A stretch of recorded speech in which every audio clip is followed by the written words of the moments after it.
So it's time for us to roll some diceinanger.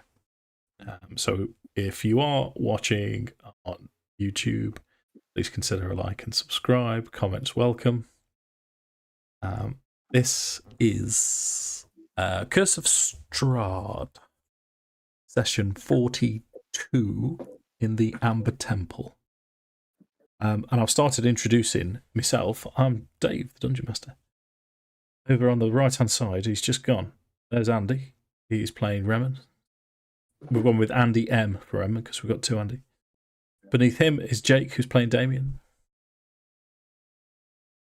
At the bottom on the right is Lewis, who's playing Barwolf. Say hello, Lewis. Hello. But bottom left-hand side is Sam, who's playing Brungrik. Hello there. That made me salivate for some reason, Sam. I don't know why. And underneath me is, literally, figuratively, in many ways, Andy J, who's playing Valkyn. Hi, good man. Yeah. Was that Lord of the Ring? Hey, Elvish. Good work. So nerd points goes to Johnson. Well done. So we left off on a bit of a cliffhanger, and this is what I was just texting Miller before the game saying, "Oh, can we have a quick chat?" But we'll wing it. Reman took a pact with one of the amber sarcophagi in the Amber Temple, and you were questioning Reman's intentions. And Lars, who unfortunately isn't with us tonight, who normally plays Theodor, had questioned Reman's intent. And the question, or the statement from Reman, was, "I am here to fight Strahd with you." So what I'm going to do to start the session, unless do you want more of a recap? It wasn't that long ago we played, but I can give you more of a recap if that's all right. I'm all right. Yeah, I'm good. So I'm going to roll insight for Theodor, who rolls an 11. So to Mr. Miller, what I'm going to say to you is, with his insight, he's asking, or he's asking me as a dungeon master to tell him if you're telling the truth or not. Okay. Okay. But I'll with an 11, I'll leave that up to you. So as you say to the party, "I'm here to fight Strahd with you all," and you can see Reman looking at you quizzically, would he pick up on any cues or anything? He's not rolled well, so he's only rolled mid-table. Or would he detect you being sincere?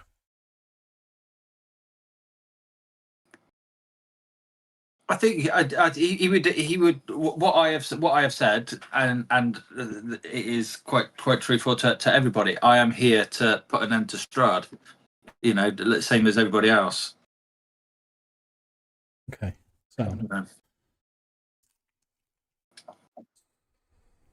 So to this, Theodor will just he'll sort of nod, turn back to, because Theodor's still kind of the outsider, so he doesn't want to create trouble.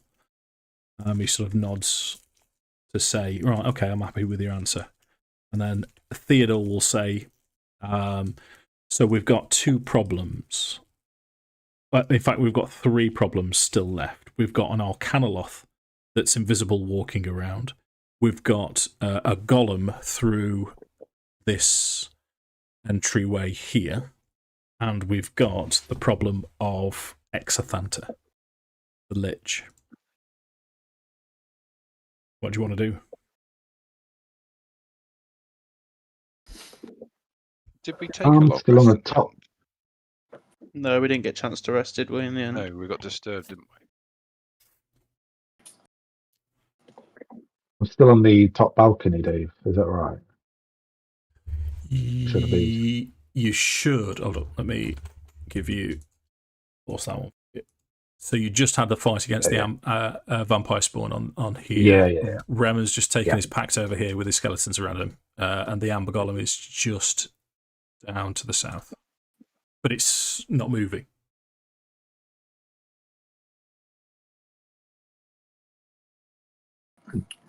Oh, I'm having map tools problems.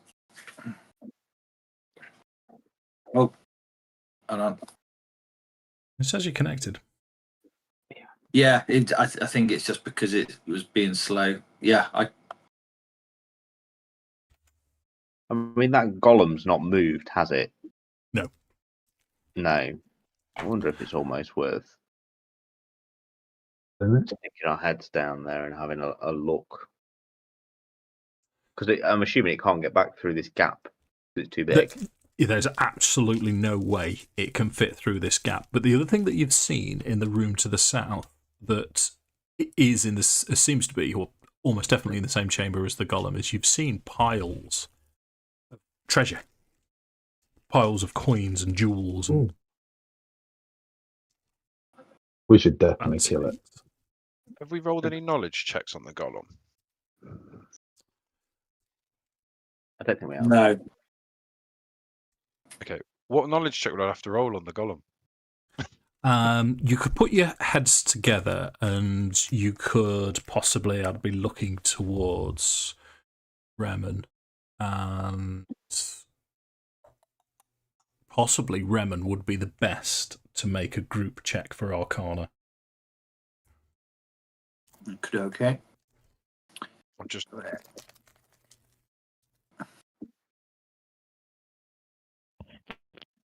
Right, not that. 2, 7.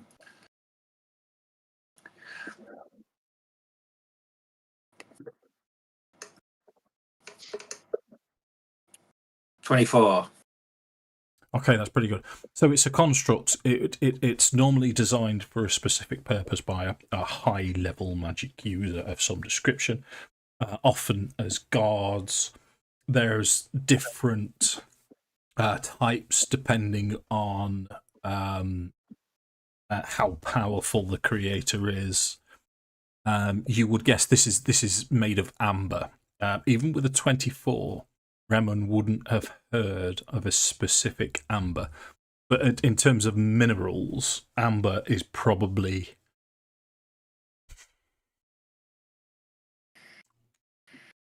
You would guess are the closest to...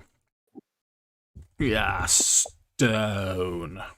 So not to be trifled with, but you're pretty sure you could handle it as long as you were prepared. Let me just, with 24, let me give you a little bit more information, because that's obviously a roll. You would be aware that all golems would be immune to non-magical attacks. Similarly to anything else that is of a mineral basis or material, poison and psychic damage won't affect it. And it would be immune to lots of conditions as well, so you wouldn't be able to charm it. It's not going to be paralysed. How sentient is it? Or is it It's just calm? not. It follows instructions. and it looks like it's in good shape. Yes. It's not, Yeah, you could tell. There's. Sorry, Sam. Go on. It's not like weathered to time or anything like that. Do you know what I mean? It looks like it. It's basically brand new out of the packet, as it were. Pretty much, yeah. I mean, it's covered in dust and cobwebs, same as everywhere else, and you can be pretty sure because of the dust and cobwebs on the floor that it hasn't moved. But there's no bits falling off it, and it's not chipped or anything. Nothing a good wash would solve. Can I'm going to have a wander down that little corridor a bit, I think, stealthily, and see if anything happens. Yeah, sure. If you're doing it stealthily, roll your stealth as you're squeezing through the passageway. It is narrow. You have to squeeze. You can't get through there quickly. 16. So, to the best of your knowledge, you make your way through. You can actually take your token through to reveal the other side, if you wish. Cool. Let me give you the official description. But the golem, as you go past, the golem doesn't stir.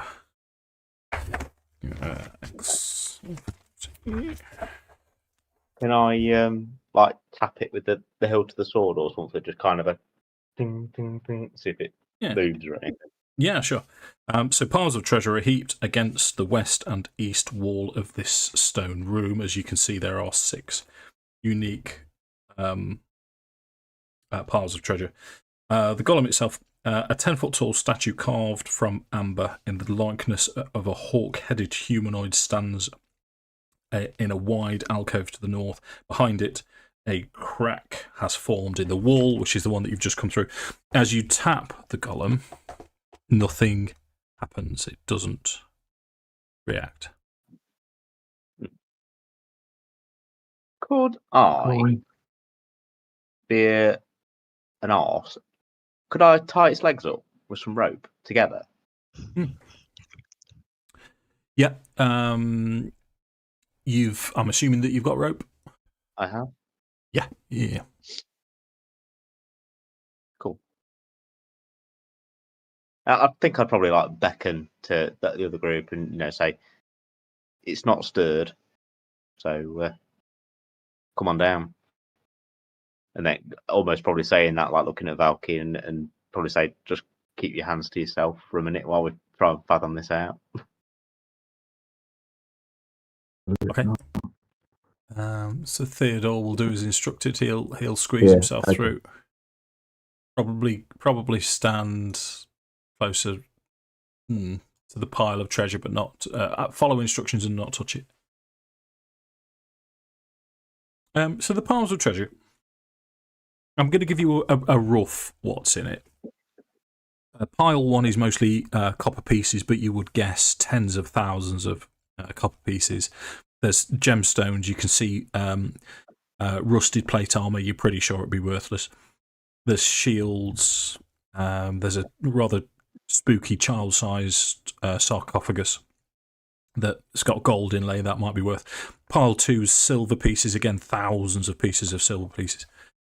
That's got there's a rapier inside that looks very nice. Armor again, but mostly worthless. Inside pile 2, all of it is piled up inside a gilded chariot, which is sparkling with sort of gold. Pile 3, electrum pieces, thousands of pieces. There's dresses and gowns in this one. I could bore you with the rest, but rest assured that there's thousands and thousands of various coinages in each pile.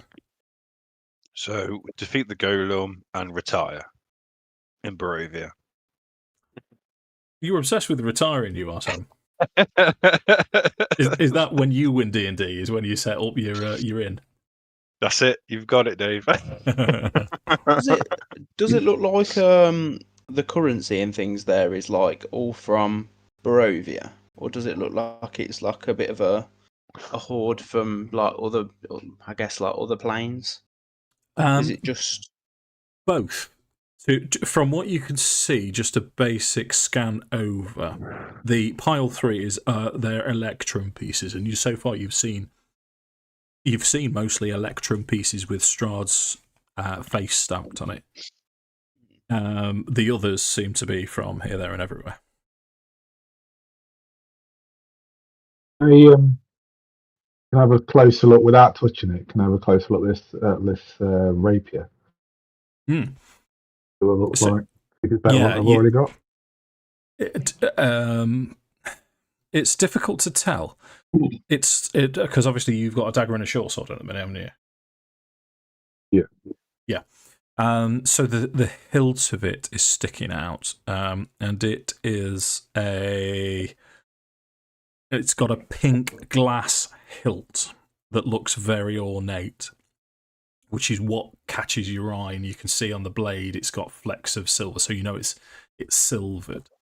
But in terms of would it be, I think they are rapiers are a light finesse weapon, so I think you would maybe be able to. I think so, because it uses dexterity. If it's a finesse, well, you can use dexterity with it if it's a finesse weapon.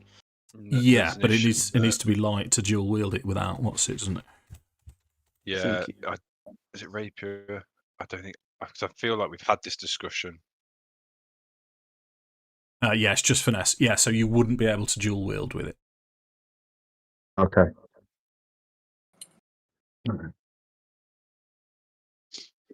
I think I was on about doing it with Tinker.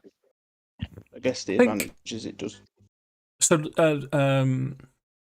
Theodor would say to you that if you give him 10 minutes, he can cast Detect Magic as a ritual, just to see if any of it is worth any money, if you're happy to hang around for a bit. Or, no, you know what, he'll just use a first level spell slot because he's not here. So you can see Theodor going through his motions as he just casts Detect Magic, and he will tell you that although worth a lot of money, nothing in here is actually magic.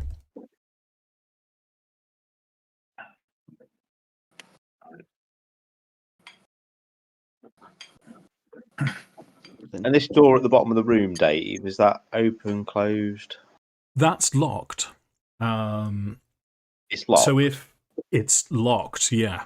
Exathanta mentioned to you that there were doors that need codes, passcodes. So this is another amber door that has no lock on it, has no handles on it. But the other doors that you've pushed fly open. This one's solid. It's locked shut. Didn't that Sense to Barwolf me isn't going to work. Or did I make that up? Say again, sorry. Did the little gremlin guy that threw the fireball at us, did he sneak down this room? I can't remember. He did. He was in here.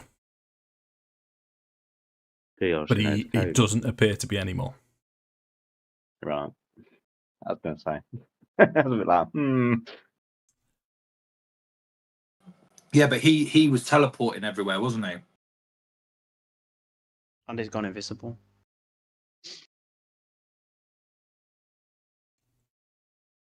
I mean, let's be fair, in this room, is there... We know what's going to happen if we touch the treasure. Oh, we've all seen this movie before. Yeah. Or played the game, or whatever it is, we've all done it. Someone hold Johnson. I mean, there's nothing magical, is it? It's pure cash. I mean, there's no way in hell we're taking all this cash here, even if we wanted to load the chariot up with as much as we can and roll it down the hill. It ain't happening. Bag holding.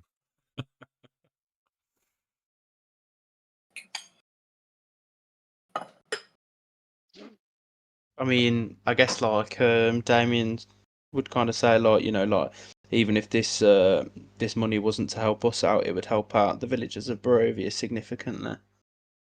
There's hundreds of that. Well, there's tens of thousands of kind of like different currencies in here at the moment that would all suit the villagers really well.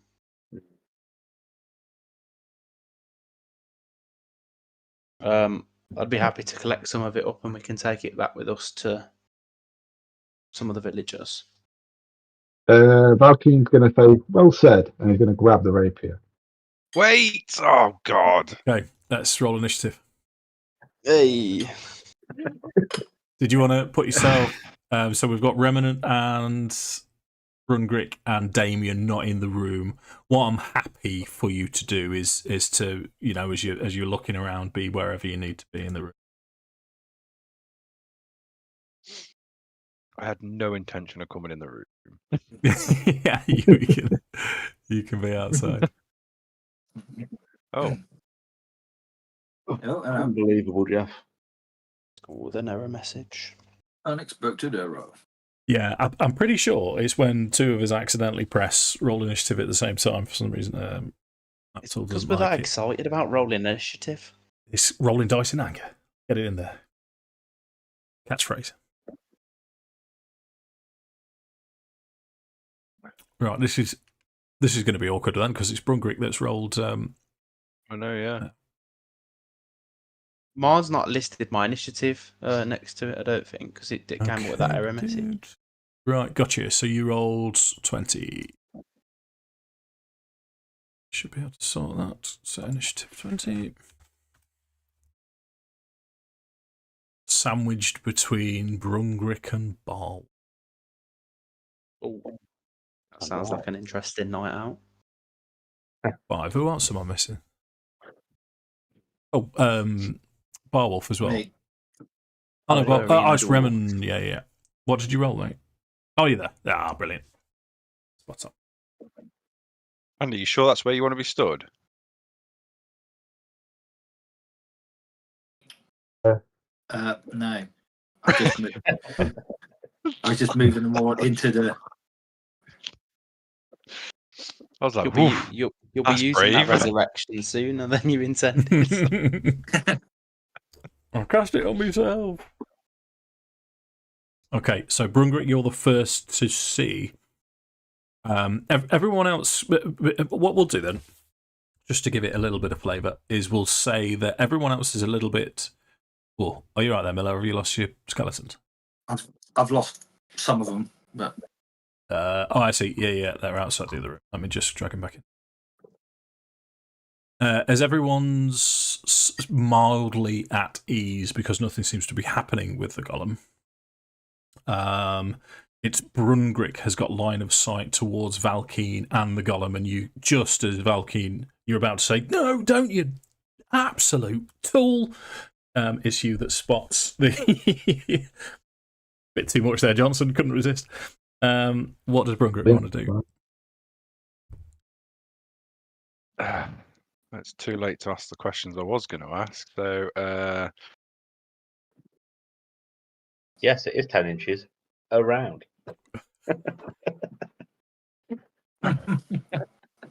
screw it. Dave can. No, everyone's too close for that. Screw it. Give me a 17 deck save. Okay, gotcha.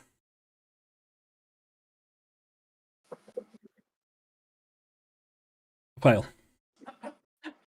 Fail. So it will be. This will be radiant damage. So that's 11 plus. Oh. 12. Okay. Yeah, amber chunks fly off. It is a With a bit of sacred flame. Yeah. And then he will shout, "You fucking idiot, get out of there!" Okay. Any movement, Sam? Nope. Nope. Remember, that was the voice of Billy Connolly, not me. So Damian's next. So Damian's going to take a little hop, skip, and a jump that way. Land there. He's 10 feet away, and then he's going to take a couple of crack shots with his whip. Way, I feel like I've not used it in a long time. I'm just going to do a 2-mile walk while Jake takes all of his attacks. 29 to hit. 29 hit. That's 10 points of damage. Yeah. Second attack is 27 to hit. In on the hit. For 11 points of damage. Gotcha. I'm then going to. Oh, I can't do it on Twitch, can I? I'm going to fall back a bit. Okay. And that's me done. Ooh. Okay, I'm going to come to here. Mm-hmm. Bonus action, branding thingy, Barbie, where I put magic on my bow. Ooh.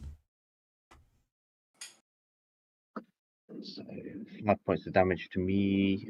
Crimson Right, sorry, I remember the name eventually. And then I'm going to have a shot at him with my now magical longbow. Can I declare my sharpshooter as well? Is that all right? Sure, of course you can. Cool beans.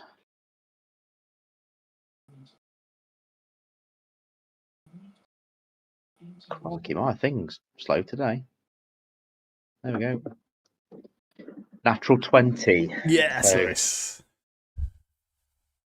And also I've got my sharpshooter feat on top of that as Yeah, well. so it's plus 10 to. Yeah, well. So also what I'm going to do. Where's me crit damage? It's disappeared. It's 2d8, isn't it, for crit? Yeah, it would be for your bow. Yeah. Yeah, they should have done it automatically. Yeah, it vanished. Hmm. There we go. I've crit rolled it. So 26 Wow. with a 1d6 extra because it's fire damage. 2d6. Because it's a crit. Oh. That's another 10 points of damage. Nice. I'm also casting Arcane Shot on that at the same time. Okay. So it's another 2d6 damage with Bursting Arrow. Okay. 9 damage. So that's normally Stress 1d6, just to double check. No, it's 2d6. Well, then you roll 4d6 because it's a crit. Oh. 10. So that's 19 points of damage. And then I'm going to have another shot with my sharpshooter. Okay. At 22. -5. Yeah. Yeah, that's a miss. Okay, no problem. Hold up, that's me. 17. No, it's a hit. I beg your pardon. Oh. I beg your pardon. 17, yeah. Yeah. Cool. Yeah, 17 is exactly what you hit. So you think, as it starts to move, you think it's going to move out of the way, but it does impact for 14 damage So plus 14 plus 10. 24. 24.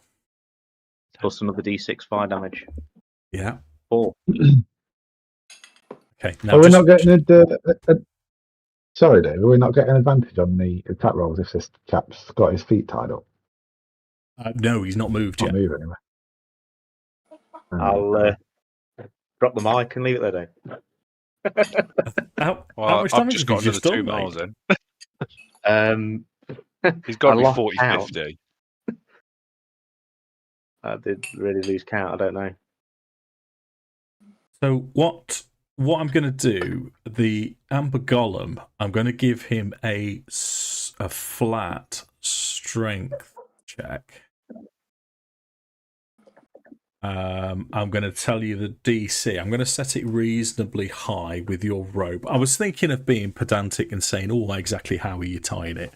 But I'm gonna go ahead and assume that you've tied the shit out of it because of your intention, and you've looped it as best as you can with all of your rope. So I'm going to set his DC as 18. He rolled a 17. So he... And I'm guessing he's got more than a +1 to strength there, Dave. Just a bit. So he... I'm going to say that for this round, all of his movement is taken with your rope. He was only one off, so he's broken through your rope, but I'm going to take his movement off him. But he's going to use his action to cast slow.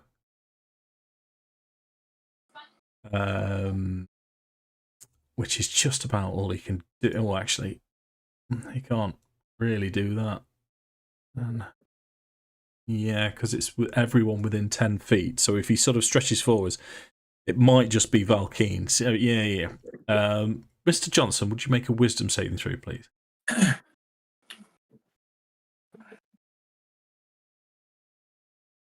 think it'll be good. How is he? Would I have noticed that he's casting a spell?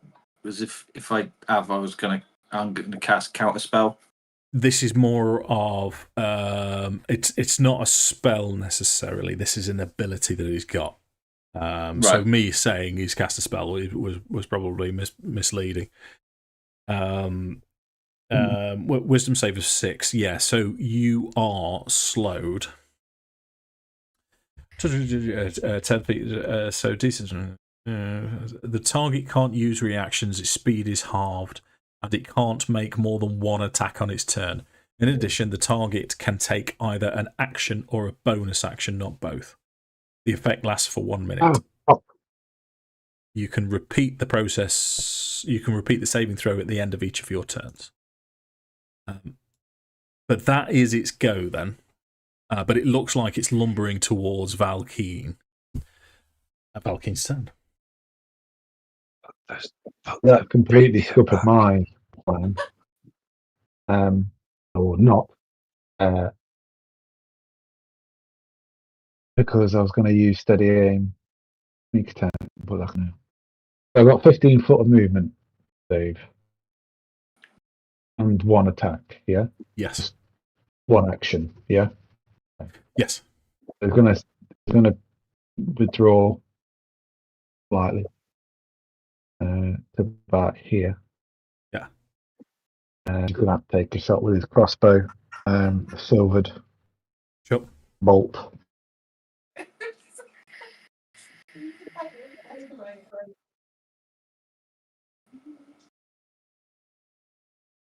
Slow tonight.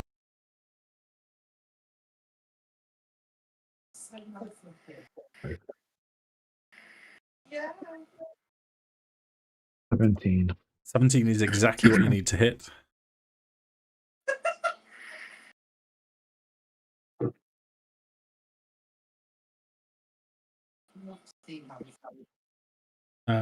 Crossbow 7. Even with the silvered bolt, it just destroys the bolt as it impacts. It's totally immune to non-magical damage. That takes us to Theodor's turn, just because he's not here. Damian's wit was magical. Yeah. Theodor's gonna cast a. It's so nice to be able to roll dice on D&D Beyond. It's a joyous program, although I normally miss when I do roll dice on D&D Beyond. So Theodor misses with a firebolt, which takes us to Miller Reman's turn. I am going to cast. Is it? No, not. I'm going to get Dispel Magic onto Valkyn. Try and get rid of that. Is slowness. Okay, yeah. No, well, I'll give you that then. Yeah. Hang on. Didn't Andy get to roll a wisdom saving throw at the end of his turn? Oh, that. I rolled it once, didn't I, before the turn? Yeah, can repeat the process at the end of their turn. Yeah. So hang fire, Bella. So, Mr. Johnson, roll your wisdom saving throw. Yeah, I got it. It's passed. 18. Yeah, Okay. yeah. That's saving you. Well, which was a really nice move, actually, Bella, which is a shame, really. So, in many ways, Sam ruined that, but yeah. Sorry. Saves the spell, though, doesn't it? It does indeed. So this golem's immune to magic, isn't he? No. He's immune to most of the effects of magic, like charming and psychic and things like that. But like magical damage, that's what we need. Right, okay. Even if you're just throwing firebolts or something at him.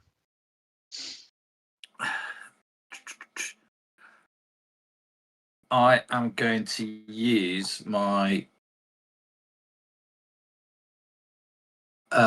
Staff of Frost and use what's it called? Ice Storm. Okay. Onto the golem. So it's a 20. Where is it? A hail of rock hard ice pounds to the ground in a 20 foot radius, 40-foot high cylinder centered on a point within range. Each creature in this cylinder must make a dexterity saving throw. Creature takes 2d8 bludgeoning damage and 4d6 cold damage on a failed save, or half as much damage on a successful one. So this is say again then. So this is ice storm. Ice storm. Yeah. Right. Sounds like a really cheesy gladiator from the 90s. So let me give you. Where are you? Here you go. You see the glowing orb. This is. Yeah. That's 20-foot radius orb. Yeah. And this, I believe, this lasts more than a round as well, doesn't it?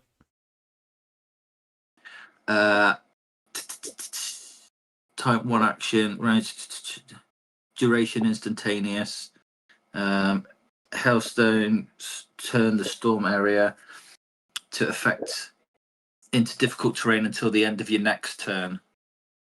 Oh, okay. Ice storm. Yeah. Okay, so you put that where you want.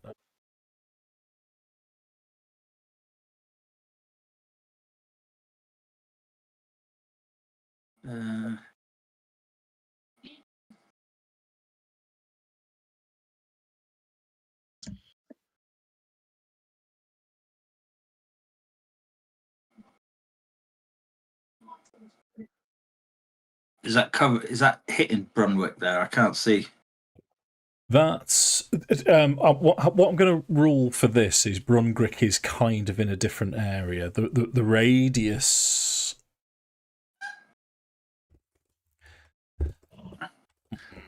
Okay. So if I drop it. Yeah, that's going to miss Brungrik. It's going to probably wipe out 2 of your skeletons, if I'm honest, mate. But that's right there. Disposable. Okay. Centered on a point within. So dexterity saving throw from me. I'm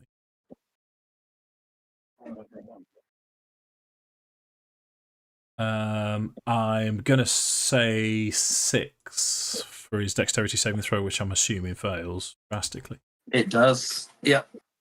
Okay, so if you want to roll your damage then.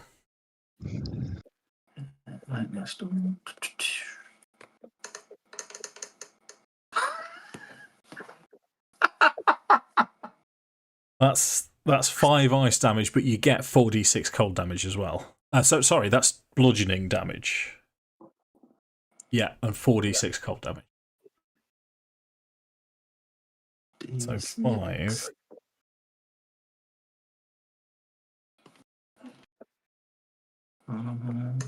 Oh, 5. Right, so 3 more.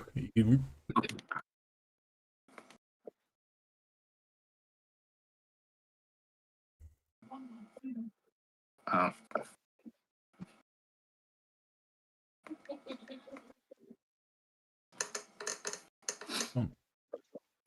19. And this area, everything in blue now is difficult terrain. I am going to wipe out 2 of these skeletons, mate. Yeah, that's cool. Yeah.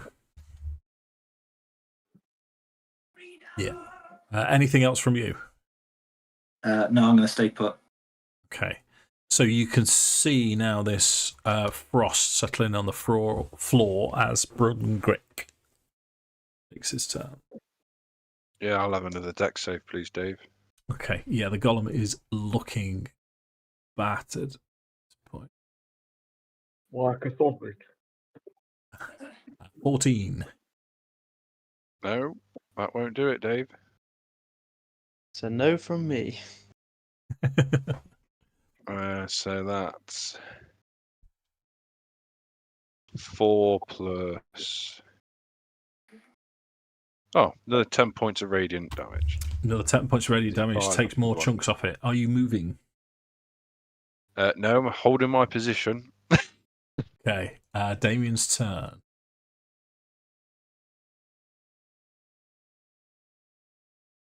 Would the piles of money count as difficult terrain? Yeah, I mean to get around here. Yeah. No, you'd be fine. Fleet-footed, aren't you? Yeah, I'm gonna kind of clamber to there, and Yeah. then I'm gonna take 2 shots at it with my whip. Sure. 29 to hit. Yeah. For 10 points of slashing damage. Gotcha. Jake, I think you should Ooh. just roll damage, mate. I don't see the point in rolling to hit. And then a 17 to hit. Just hits. I'm gonna chuck in a superiority dice on this one as well. Because that's 10 points of damage plus 8, so that's 18 points of damage. Nice. This thing now is starting to crumble apart as it's lurching forwards. You can see bits actually falling from it. You're well aware that it's not going to take. You're going to have to blow on it, and it's going to fall over.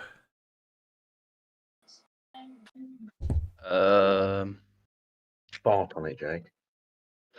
Don't punch it. But it's not magical damage, isn't it? If I punch it, so it's not going to do fuck all for it anyway. Thank you, Lewis. I've not even got an action surge, so I am going to do diddly squat and let Lewis take his rightful kill. Come on, then, Luke. All right. I'll have a couple of shots at it then. I'm not doing sharpshooter, by the way. Don't need to. I don't even think you need the couple. Oh. Yes, you do. Yeah, right, we'll have another go. Oh my god. Okay. Is it getting a go? Lucky. I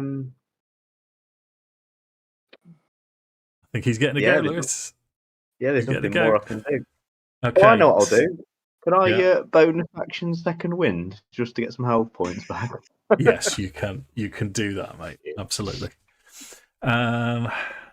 Okay. The nearest target to it is Damian, so he's going to lurch towards Damian.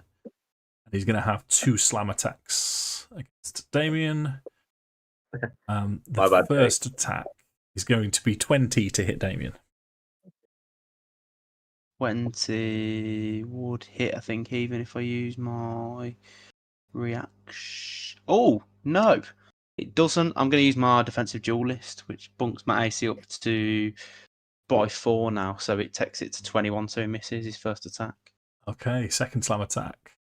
28. Yeah, that's done.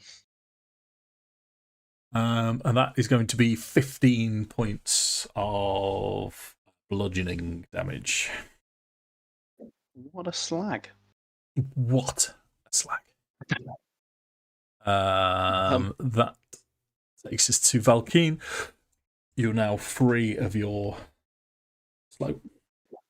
And there's fuck all I can do.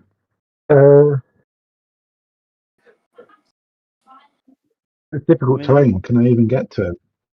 Yeah, it halves your speed. So as long as you. Oh yeah. I've got 15. Yeah. All right. Yeah. I'll. Yeah. You can, if you kill it, you can incorporate this in your kill because it's basically ice on the floor, which makes it difficult to get to him. Roll. Well, what are you attacking with? My magical dagger. It's anything I can. Yeah. If it were.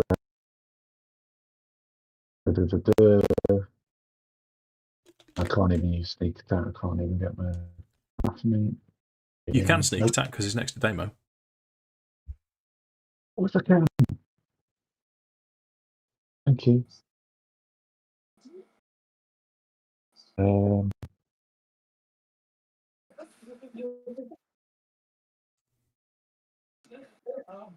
That is 24 to hit. Roll your damage.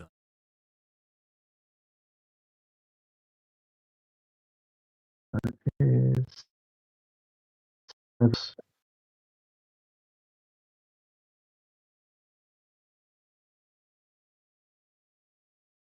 19. There's 30 points of damage. 30 points of damage. How does it die?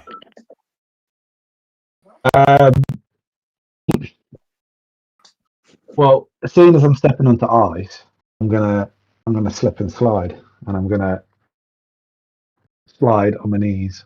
I know it kind of goes against with the difficult terrain, but I'm taking it. There's a slippery surface. I'm gonna slide. I'm gonna go with my magical dagger, and I'm just gonna chop its golem dick off, and that's enough to crumble it. Standard. Okay. Yeah. So it crumbles to the floor as the ice moves as well and shatters. The room is now clear. You were just going to. I wondered if you were going to embrace your inner Torval and Dean.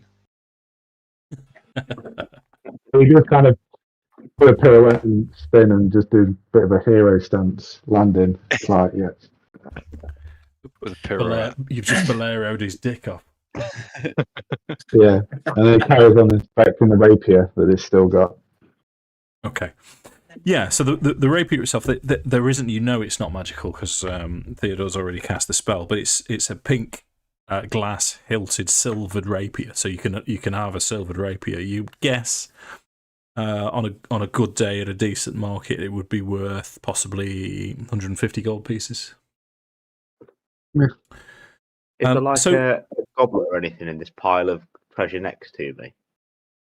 There's so much, mate. What I'll do is I'll pick out the if you want to spend some time in here, and do you want to spend some time in here and sort through the stuff? More along the lines of Barwolf was going to pick a cup up or something heavy and just throw it at Valkyn and go, moron. Let me see, because this could be quite entertaining.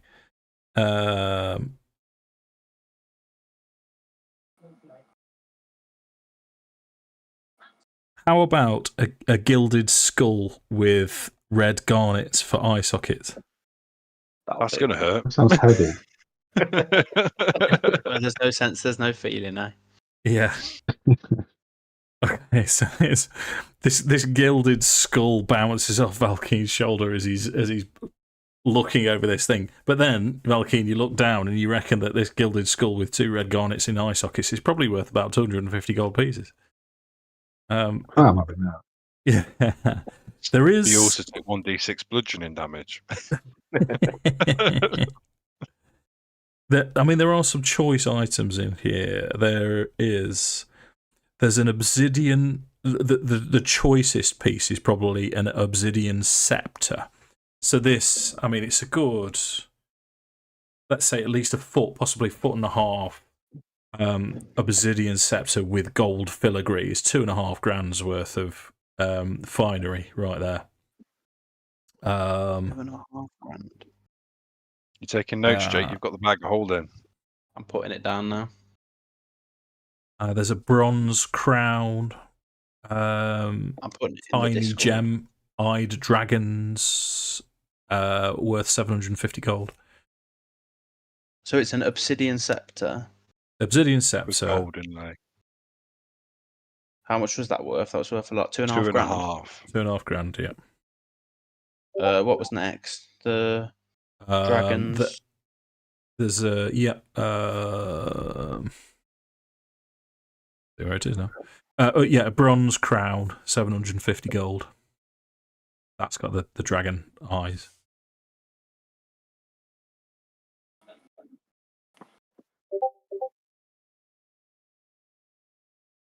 Three and a bit grand's worth of stuff there, just on the back. Yeah. There's a set of there is loads. How much did you want to actually take with you? I mean, Are you going to take fair, what you can carry? Much as we can stash into the bag of holding, really. I think gotcha. Damian's very much of the opinion that if he can make life better for the Barovian people by taking as much money away from here where it's not being used and give it to the people. No, it's something that I've never actually done, but it's I believe. So there are what looks like gold coins, but it's wood painted to look like gold, so they're completely worthless. But there is thousands of copper pieces, thousands of silver pieces. There's not as many electrum pieces. There's 6,600 electrum pieces. These have all got Strahd's profile stamped onto them. So if we take the 6,600 electrum. Yeah, I think that's worth it. Is it electrum or silver that's worth the most? Gold's the most valuable, isn't it? And I think electrum's then next down, and then I think you've got silver. That sounds about right. Copper, bronze. Yeah. Definitely don't take my word for it. I definitely don't. No, that's okay. So let's work through some of that. So 10 pieces of jewellery worth 250 gold each. So that's another 2.5 grand.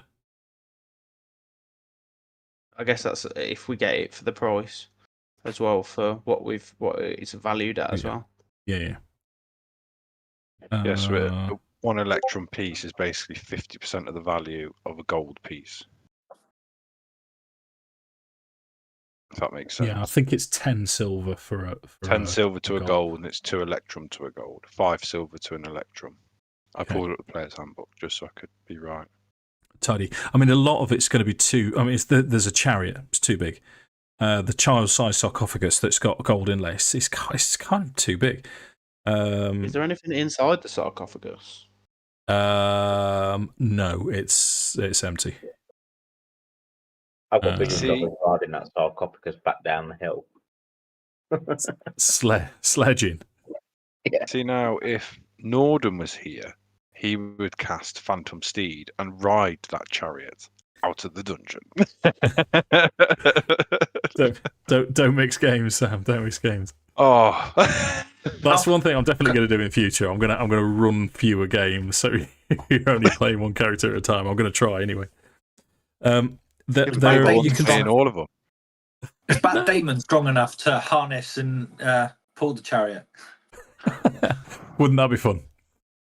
Have you learnt the enlarge spell? That'd probably do it. No, not yet. He'd be using it on other things first. Took the words out of my mouth. And gorge your penis. Right. Yeah, but a lot of the rest of it's cumbersome. We don't talk about pie in this campaign. But there's, I mean, in total, there's. Let me try and work out silver. There's 21,000 silver pieces. That's like a lot. It's over 2 grand in gold. So we could buy a windmill and make pies from that. We could, and I hear there's a hole in the market for pie making business in Barovia. Oh, there we go. Hole in the market, hole in your skull. I mean, you know. Hole in the family's lives where the children were left. Detail. So it's all right. We'll kill the children, make the pies, and then I'll resurrect the children. You might only be able to do it once. I've got visions of like kids like the Black Knight out of Monty Python. What? It's just a flesh wound. That's a flesh wound. It is but a scratch. That was the other thing. You have just reminded me with Reman, if you remember, Miller, as part of the pact, it wasn't something that I touched on it a little bit and went into some detail about how Reman now looks. But at the end of this fight, because he looks gaunt and he started to look sallow, but now as he stood next to the skeletons, there's virtually no difference between the colour of his skin and these skeletons.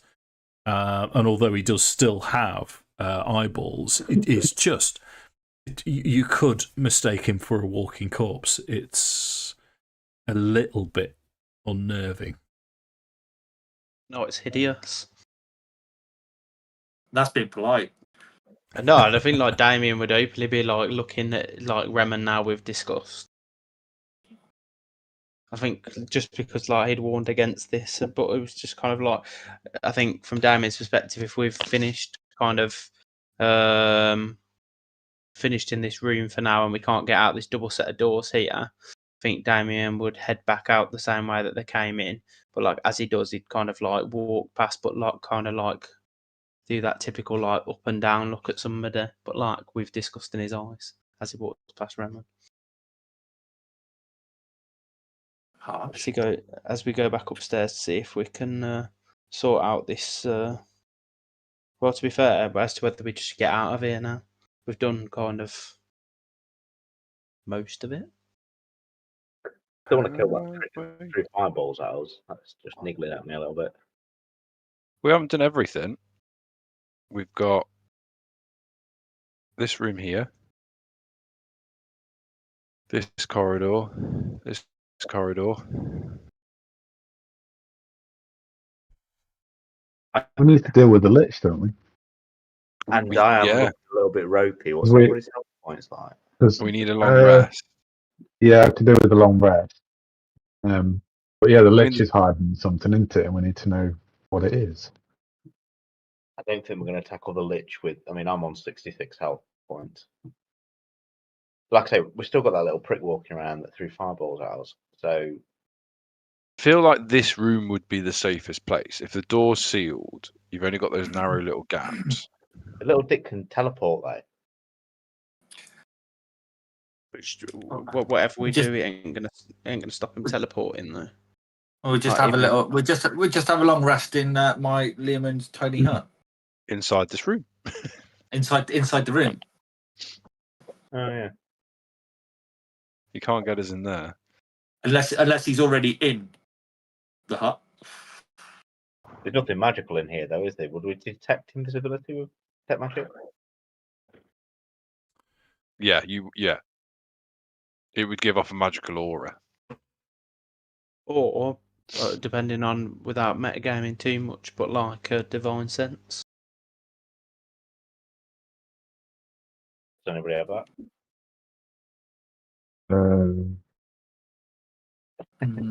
You had that, didn't you, Lou? I did. Johnson's got it on with his Paladin. Trying up a cliff. I feel like what's going through Johnson's head right now is, do I? I'm just looking. I haven't got it. I've only got Fear and Smite and Shield of Faith, Protection from Good and Evil, Cure Wounds from Paladin. Divine sense is a I've got feature. divine sense. Oh, I am. Okay. Yeah, and your features. I just don't know how many uses you get per. Whether you only get one use. I have. I've got 3 slots left at it as well. Oh.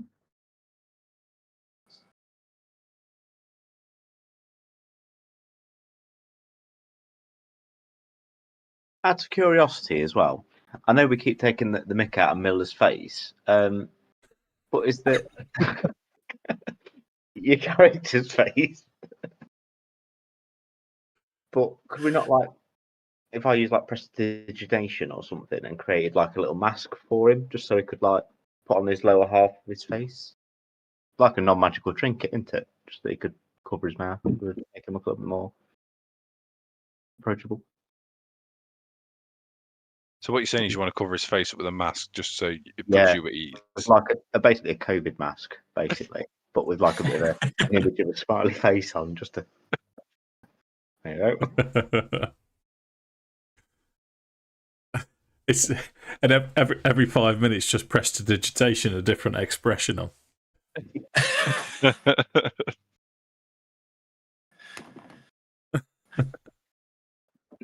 we taking a long rest here then? It makes sense to me. Am I using Divine Sense? I would go and say so. You don't sense anything within the range of your Divine Sense. you can cast it sort of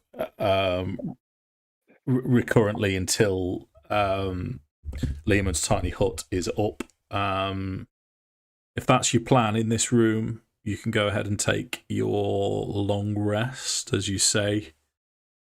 Not a great deal that the Alanonl would be able to do about that. Take Lars' long rest for him.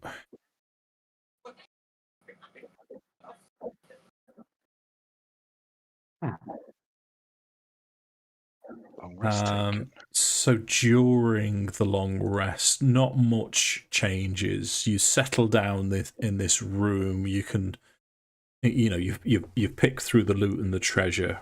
Do we have any business during the rest? Anything that we need to discuss between you all, or do we move forwards with what you want to do? Move on. Yeah. Okay, well, what I'll do, I'm going to force your maps for you, gentlemen. So, just to give you an indication of what you've got left to do. So this is the upper floor that you're not on yet. So you've explored, you came in through here. You've explored all the way down here. That was crumbling. But you would kind of guess that links together. The secret door's there. That's Exathanta's room with Exathanta in. You're underneath. You're downstairs from this bit. If it mirrors the same, you've got that half to do. So there's potentially other bits and pieces. Golem over there. There was yes, there was a golem walking backwards and forwards on here. And then if I go to the lower ambertemple, as you quite rightly say, there are doors, amber doors, all the way along here. And it looks like it's partially collapsed this side as well. There's double doors to the south there, and various other places that you haven't been, including this room here. Yeah, so there is potentially a fair amount to do. Exathanta did mention to you that a lot of the rooms, and if I just go back upstairs to point out this room to you here, was a library with basically blank books, but you got the impression Exathanta was saying that they all have code words and the doors have phrases that let you through. So, what do you want to do?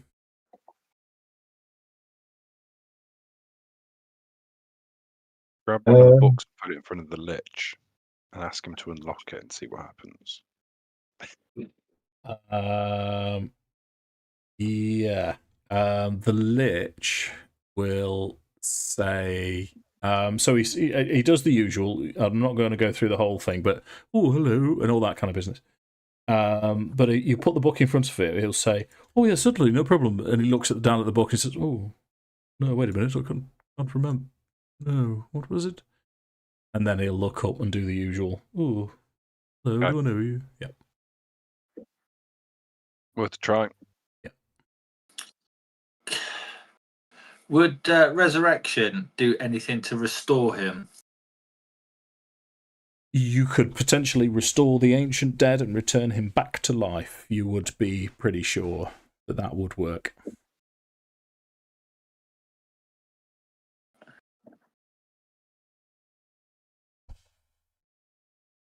I discussed this with everyone else, and yeah, as to whether or not if I've restored him to his original self, if he would understand or remember what all these passwords and that were.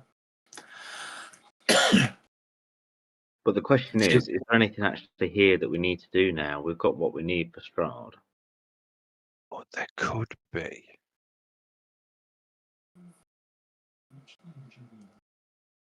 Can we call on our friend Jake to recite the tarot? Oh no, we've done the tarot cards. That's what I mean. If we've got everything that we need, why don't we just go and take the fight to Strahd?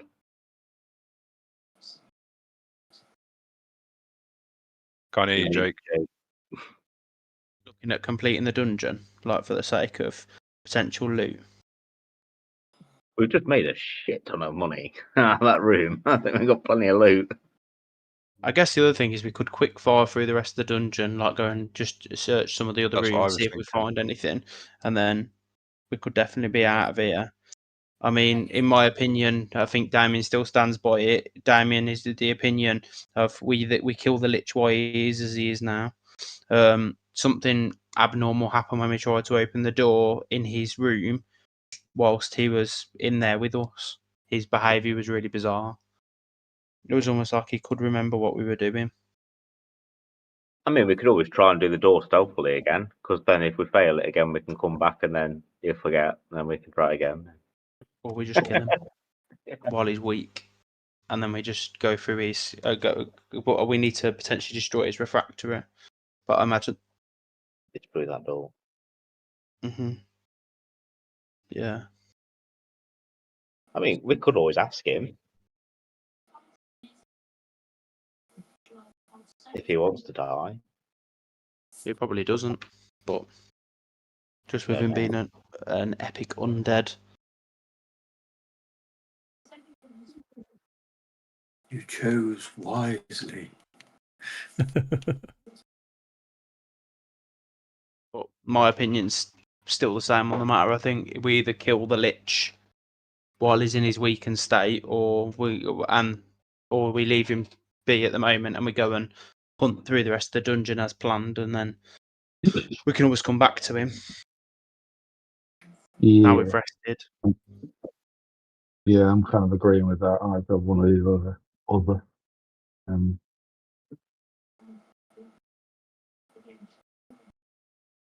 We were looking for something here, though.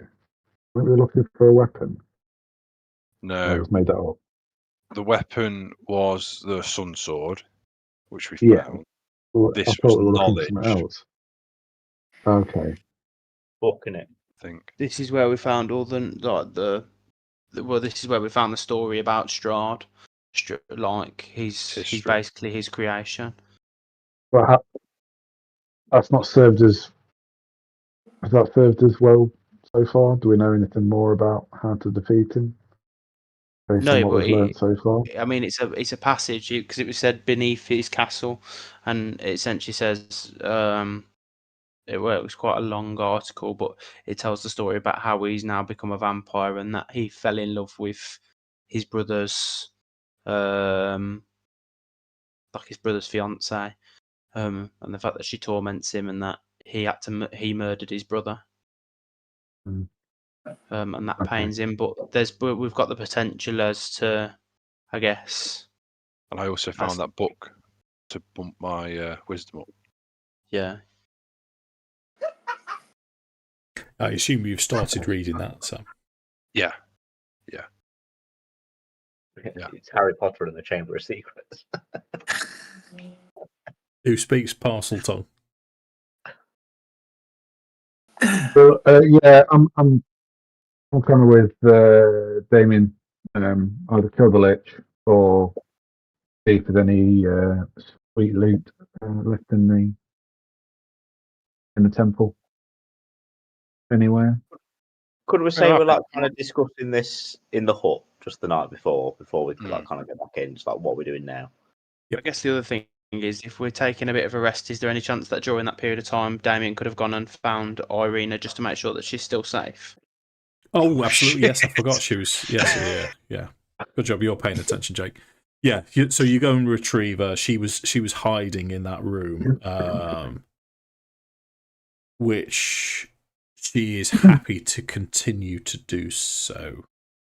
Taking like a shitting dog in that room, she was, Jake.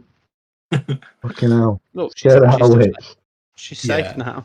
She's not happy about the situation at all. She didn't want to come here in the first place. We've got something, haven't we? I'm sorry, it's not it is my fault. I can't even pretend. Should we take a vote then? What we're doing? Are we killing the lich now, or are we going for a Yeah. walk? Kill him first. Well, then we need to have a look at going through his refractory. Then going through his item, which we reckon is going to be in this room. Then that's why I was getting so upset about it. So I think we're going to need to get into that room. What I don't get though is he keeps forgetting, but he remembers there's something in that room. Which is what makes me really question what he's doing, but I don't trust him. I think if we empower him, we've seen what his spell books are like. He's got things like Finger of Death in there, things that will like insta-kill us. I mean, if we attack him, he could kill us, couldn't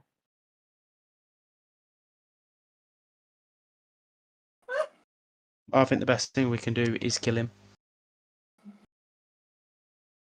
in his weakened state.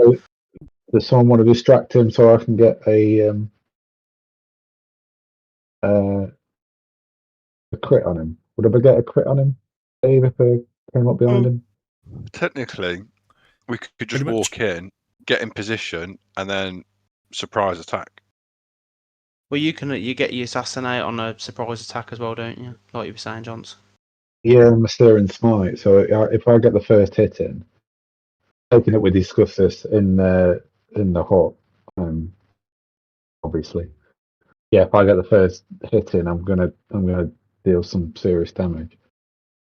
Yeah, so if we just walk in there casual as out with a signal, and it could literally be you attack him, boom. From what we recall, Dave, we went through it, didn't we? About the he's like, is it a refractory, isn't it, that keeps a lich alive? Phylactery, yeah. Phylactery, sorry. Yeah. But do we have to destroy the phylactery first, or can we do it or do we need to? Can we kill him first, then destroy him? You can kill him first, mate. The phylactery is his way to immortality. If you kill him, he will return to his phylactery, and then in a period of time, he would be reborn from the phylactery. So you can kill him and then find the phylactery and attempt to destroy that. I guess my only other one thing would be, if we kill him, is he going to resurrect back in his normal form? Is this physical body? He's like, is that why he's got like his dementia? Like that's what his memories lack. Whereas if we kill him and send him back to his phylactery, then is he going to just come back as his normal? Well, will he just come back as his normal lichy self? But this is what Damian would be like weighing up out loud in front of the group. It won't be our problem, will it? Because we're going to kill him, then we're going to find his phylactery and then destroy that. Job done. Yeah, but do we know how to destroy a phylactery? How'd you destroy the phylactery, Dave? Let's have. I am going to ask for an Arcana check with this. So you can all roll Arcana. It's just going to be a flat group roll for everyone. That's annoying. I get advantage on information about faith fiends or undead. Yeah. I know. Well, I was tempted because Jake's got his his Van Rixen's as well. But this is kind of very niche. It's okay. So, let me just roll for. Yeah, so Theodor can't really add to it. Theodor's more instinctual, isn't he? So, right. So just because it does specifically say advantage, and I don't like taking things away from your particular character. So you roll again, and Jake roll again, then, and then we'll take the highest from the 15 and 14 you both got, didn't you? Yeah, I'm glad I got my 15. Okay. All right. Okay. Yeah. So what would you know? You would know that they're not easy to destroy, and quite often they would have a particular weakness. I mean, what's your average? Let me just go on to sit for.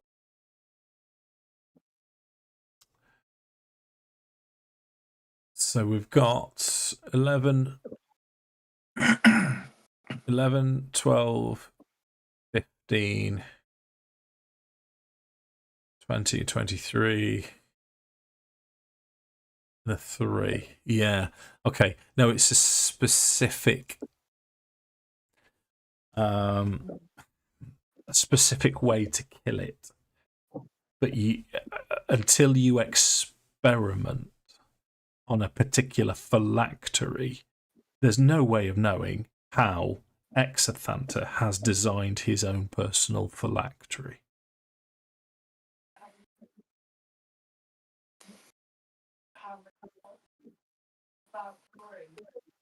What I will tell you, bad idea.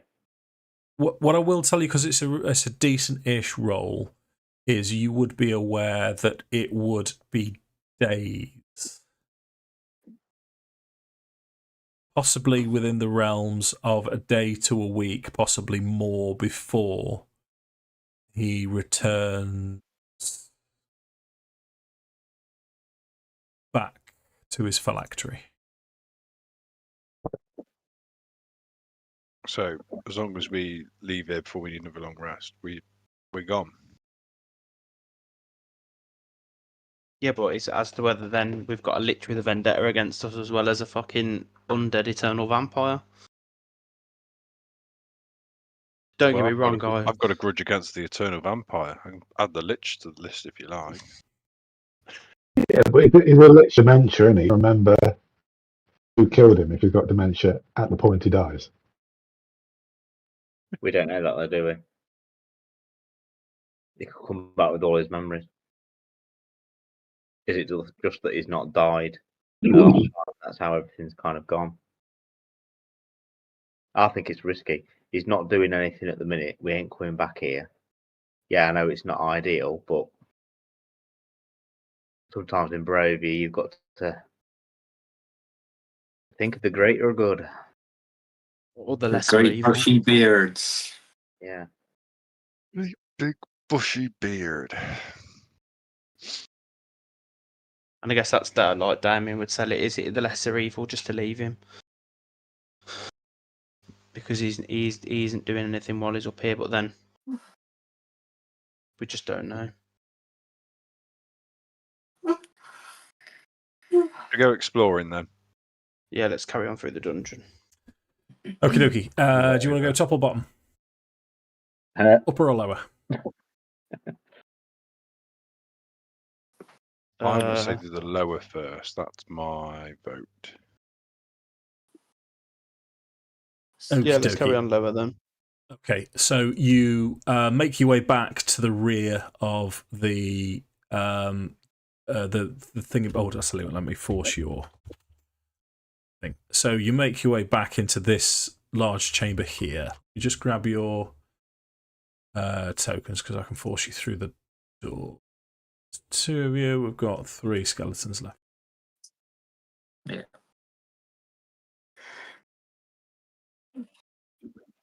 If necessary. Right, so you're in this main chamber now. You are. So you're aware of the secret door at the back, which is where Heinrich first came down before he revealed himself as the Arcanoloth. Secret door that goes up to Exathanta. So you've got west, east, double doors to the south. This room, what I'm going to tell you, as you get close to this room, bits of debris fly out of it as if it's trying to stop you and hit you. But it looks like it's just been destroyed. Everything in this room is in tatters. In fact, I'll read the description to you. I'm doing that thing where I'm trying to... I know you were all impatient to get something done tonight, but I'll not rush you.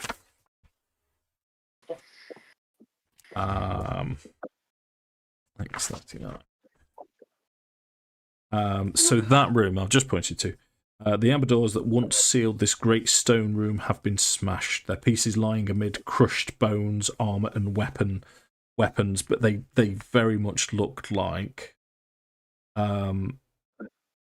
they're wrecked, rusted, old, useless. So you've kind of got three options then. West. Are the weapons usable? Are they like swords and that?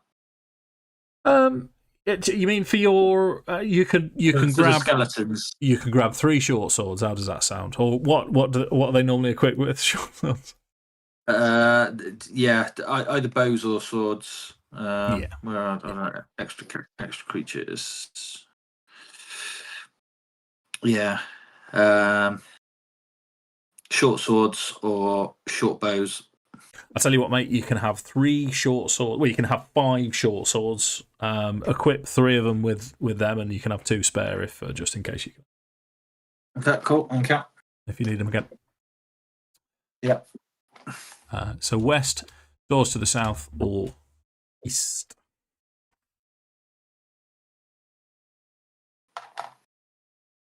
Should we do west? Yeah, let's do it. Okay. So if you make your way over to the west, I've got the numbers correct. Yes, 36. Lower West Hall, glistening amber coats the walls and ceilings of this enormous hall like sculpted honey, and dust covers the black marble floor. The vaulted ceiling is 20 feet high. That's in this whole area, it's 20 feet high. Set into the walls at a height of 5 feet are amber ledges lined with life-sized alabaster statues of cats, frogs, owls, hawks, rats, ravens, snakes, toads, and weasels. Many of the statues have fallen off their perches and lie shattered on the floor. An amber door to the north stands open. 4 other amber doors to the west and south stand closed. So, doors 1, 2, 3 are closed. This one is open. As you are, you're very careful and cautious as you're walking around. I'm going to give you for free that you sense movement coming from inside this open door here. Can we roll a perception check to see whereabouts it's coming, like whereabouts in the room it's coming from? Yeah, sure.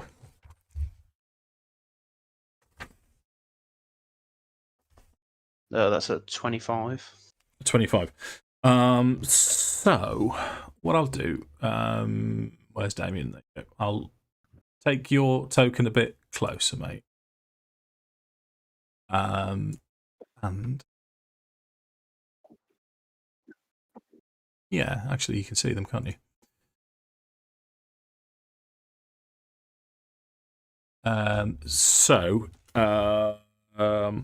This room has amber glazed walls and the floor of polished black marble. 2 amber sarcophagi stand in the alcoves to the west and east. A third sarcophagus that once stood in the north alcove lies shattered on the floor. Clustered in the middle of the room are 4 loathsome, hunched creatures. Each one has a single large, baleful eye. Oh, little bastards. You give me. We'll have group arcana, shall we?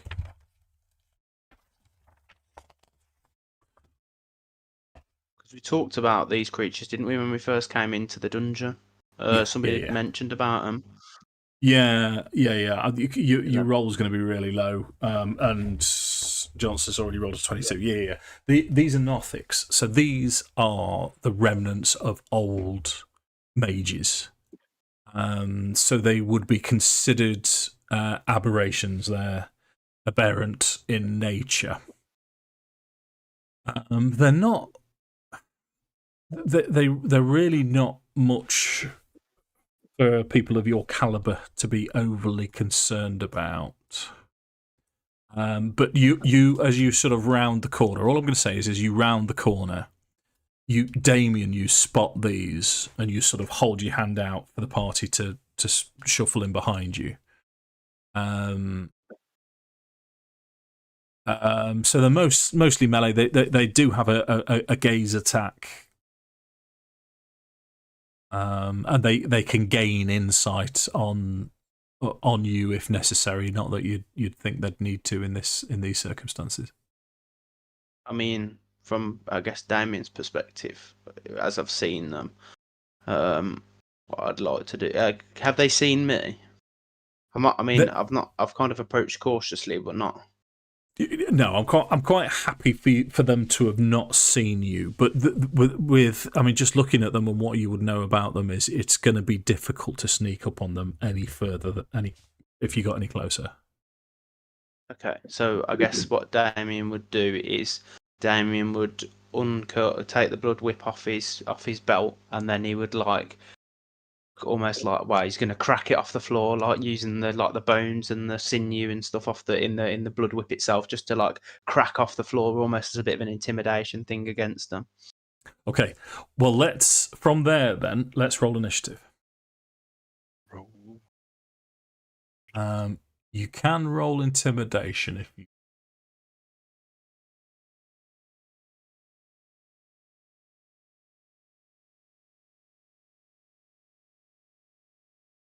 $18 on my intimidation check.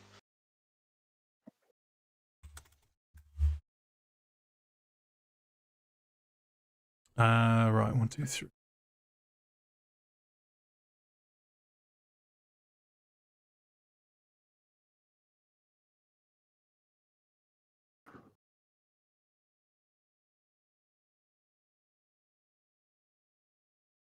Have you? Yeah. Okay. So Damian, 1, 2, 4. We're missing Valkyn. You rolled 18.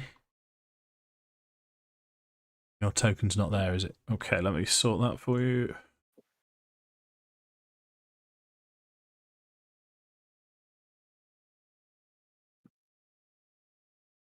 18. Is everyone else on the tracker? 1, 2, 3, 4, 5. Just Theodor. 6. Right. They count as undead, or are they still actually? They're aberrations. They're not undead. Valkyn and Barwolf, you've both got the same initiative. Do you want to elect, or do you want to see who's got the highest? I think it's going to be Valkyn who's probably got the higher dex, but not sure. I don't mind. I'm happy to go second. Okay, leave it like that then. Yeah, it's more advantage to me if I go first. Okay. So with your intimidation, you rolled an 18. What I'm going to do.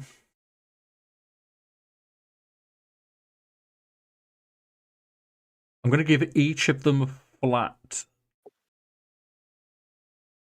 insight check. I need to roll a check. So your intention is to, we're here, this is what's happening, come and get us or fucking die type thing, or? I mean, he's just Strahd trying to scare the shit out of him. He's heard them scuttling, he's seen 3 of them, and I guess from kind of that brief description that you kind of have the feeling that they're not going to pose too much of a challenge or a threat. I think Damian's monsters, experience, let's do this, yeah. Okay. Bit of a battle cry without going, ah. Gotcha. So 1's not phased. 1 is. 2 isn't phased. Oops. Last one. Yeah, 3 of them aren't phased, but 1 is. And I'm going to say that.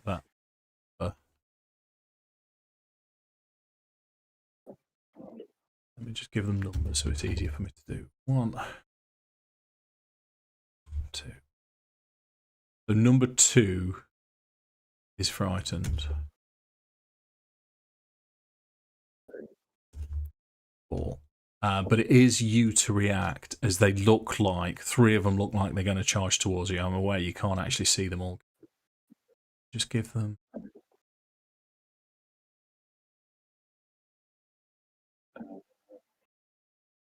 That might make it a little bit. See them all grouped. Right, what does Damian want to do? So Damian's going to Step of the Wind, bonus action key point. Okay. Because that doubles my movement speed, so that's going to take me 45, 50 to there. Which that leaves me just outside of their range, doesn't it? Yes. I'm within my 10 feet, kind of. Yeah. So Damian's then gonna take the blood whip. Well, he's already got the blood whip unsheathed, so he's gonna crack one for a third. I'm gonna use one of my superiority dice to turn it to a hit if I can. Yeah, sure, sure. That's a 21 to hit. Yeah. The two that you can hit are Nothic 1 and Nothic 4. Okay, so I'm gonna hit Nothic 1 in the face for a 12. Okay, tidy. And I'm gonna go for Nothic 1 again for a 30 to hit. Yeah.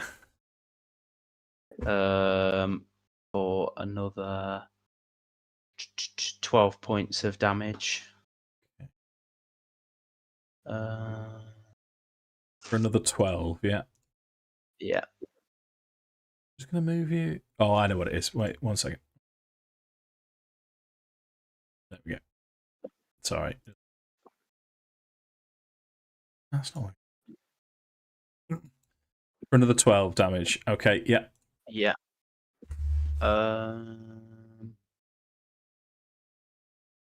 Just trying to think as to whether it's worth it. Yeah, fuck it. I'm gonna action surge as well. Okay. There's enough of them in there. Yeah. So action surge, yeah. So another 2 attacks with the blood whip. Okay. 20 to hit. Yep, hits. And then I'm going to chuck a superiority dice on this one as well. That's 13 plus 2, so that's 15 points of damage. Okay.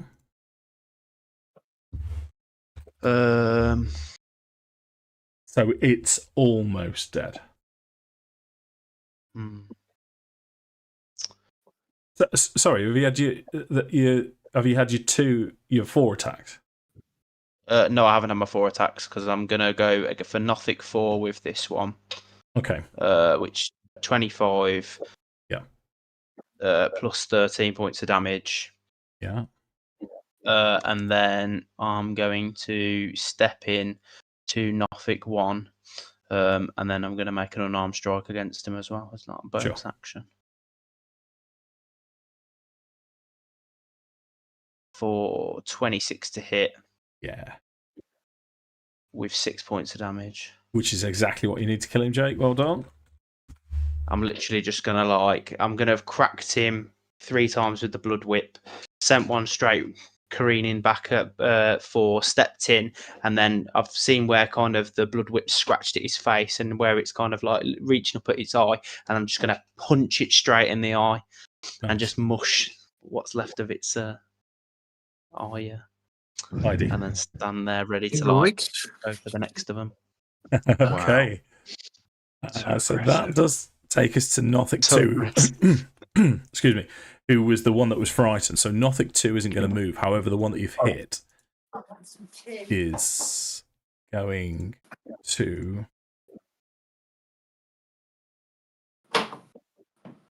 yeah, he's going to lurch forwards. And he's going to take 2 swings at you as he claws. First attack is going to be an 8. Second attack is going to be a 23. Oh man, it would still hit even if I use my reaction. Okay, it's only 4 points of slashing damage though. Oh, that's all right. I'll take it on the chin. Yeah, which takes us to Nothic 3. From his position, he's going to stay where he is, and you can see as this other one's raking towards you, you can see the center of his eye. The sort of green glow around it glow more intense, I would ask Damian to make a Constitution saving throw. Yep. That's a 14.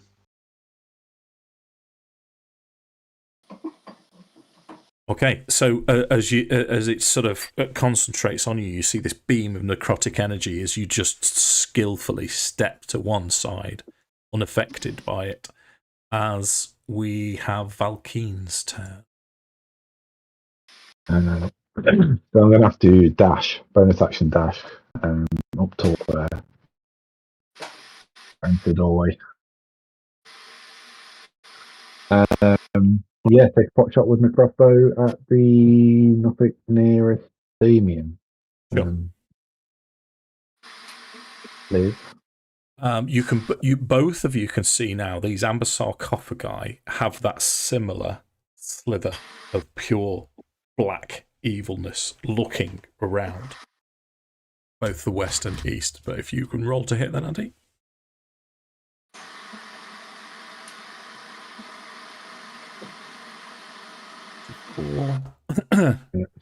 Yeah, that hits. Yeah, getting a bit of steaming kettle from you, Miller. Sorry. That's all right. Oh, I've got the idea.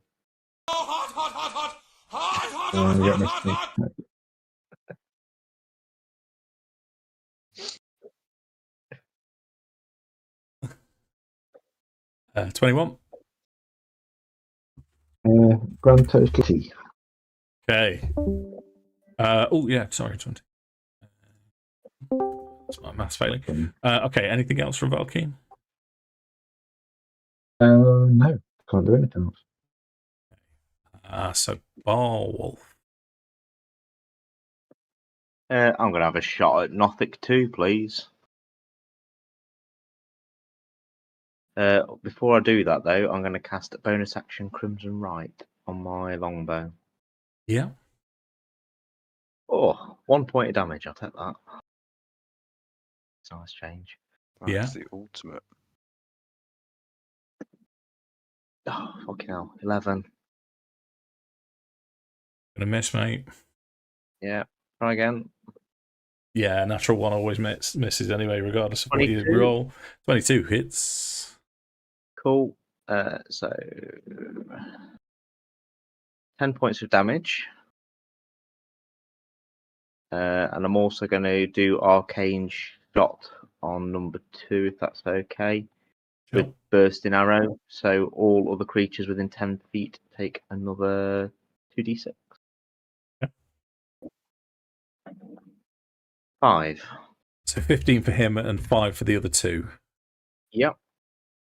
Did you, with your Crimson Right, do you do extra fire damage to that one as well? 1d6. Okay, sound. No, which is a 1. But wait, there's more. Okay. Can I action surge? Sure. Cool. And then at number 2 again, I'm going to have another shot at him because he's mugged me off. I'm going to do my sharpshooter feat as well, if that's okay. Sure. Oh, son of a bitch. 14. Let's miss. So That's going to hit gonna... with the sharpshooter. Let's try once more. 27. Yay. So -5, isn't it? -5, yeah. Yeah, so 21 hits, plus 10 on the damage. 21. 21. Plus 5, so 26. Close, it's not enough. That'll do, though. That's me. It's very close. Okay.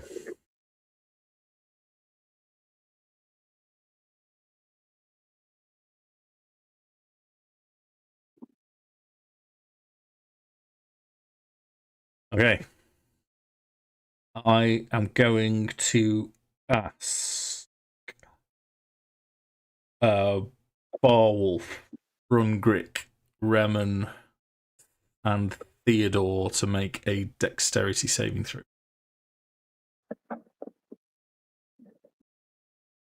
18. That's a 7. Hey, Lewis, you've passed.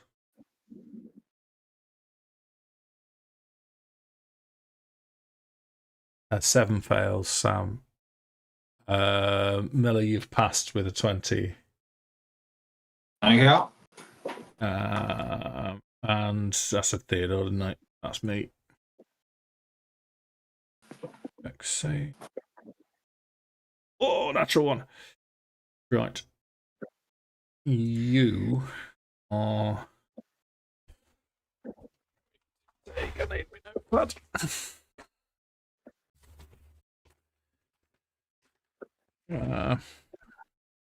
So.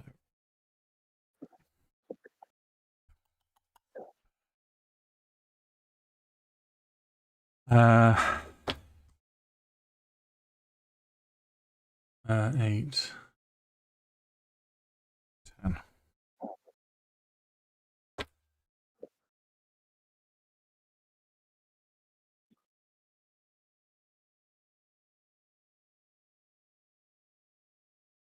Okay, for those that failed, including the skeletons, they can't possibly survive that. Failed takes 43 points of fire damage. Anyone who has passed takes 21 points of fire damage. As from behind you, a fireball has flown from the Arcanoloth that's just appeared. Absolute cop Bam. Yeah, I'm going to take these skeletons out. So, Andy. Like I say, can't possibly survive. And then he's going to move. He's going to use his movement to go around the corner. My skeleton's out of dexterity 16. Sorry, I was distracted. Yeah, it's okay, mate. They've got 13 hit points, I think. So they even on half, they're just disintegrated. No. That's the Arcanoloth's turn. Brungrik. Yeah.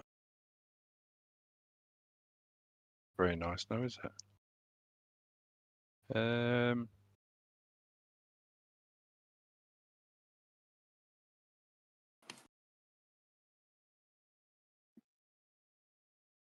The closest I've got to running is a dash, isn't it? Yeah. You're a natural sprinter, mate. Just go for it. Yeah. And what does dash give me? Double. It's an So action I for move double twice, movement. basically. Yeah. Yeah. So I move 50 feet. I think there's much else I can do.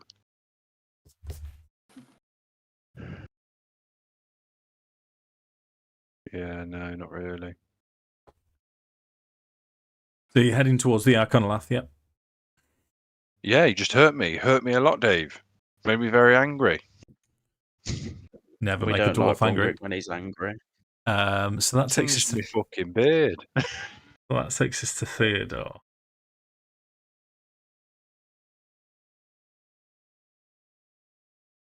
Theodor for MVP. Theodor for MVP. Yeah, go on then. So let's see what he can do. Let's move Theodor to there. Let's take the fire token and make sure that I'm not going to incinerate.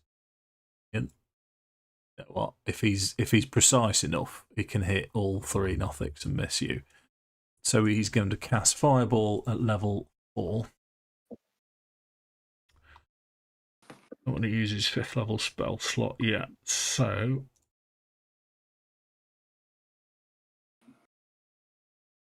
9d6. He's got his fire thing, so 1s count as 2s, so we can add 3 to that, so it's 26 damage.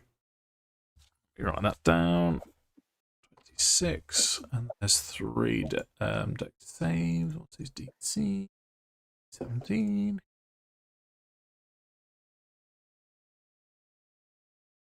Pass.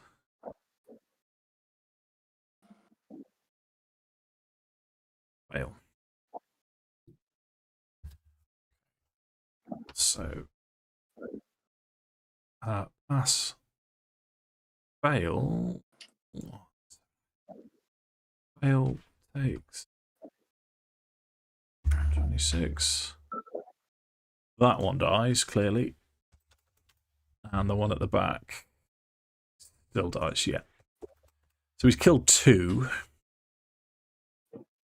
Nice. That. And he's got 5 feet of movement left. He's just, in fact, he'd probably put his back to the wall if I was, because he's aware of the where the Alanonl is. Takes us to Reman's turn.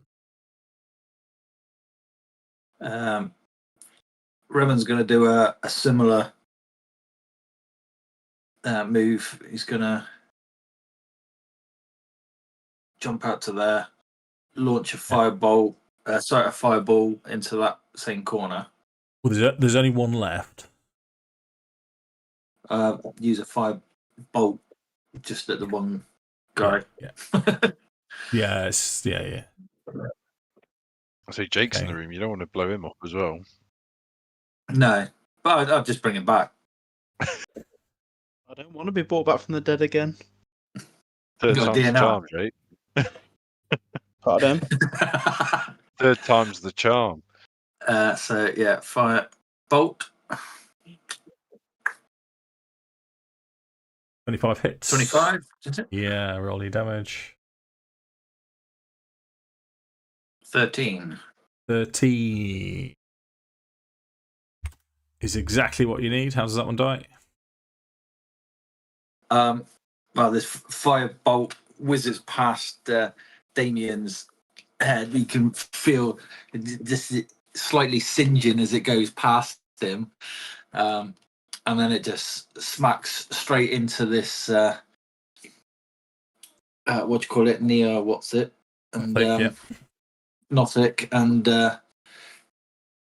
gets it square in the chest, blows it to the back of the room, where it just smoulders like a crap cigarette. Okay. So that takes us to Damian. So there's nobody else alive in this room, is there? No, these slithers of evil are following you as you're walking around. I'd have put my back to the wall, like next to Theodor afterwards. Yeah, I think I'd just be like, I'd want to get out there. So I'm going to move my full 40 feet of movement down this way. Yeah. And I still can't see Brungrik at the moment. I might as well use You'll be able to hear him, though. Another dash to move another 25 feet, which means I've got 15.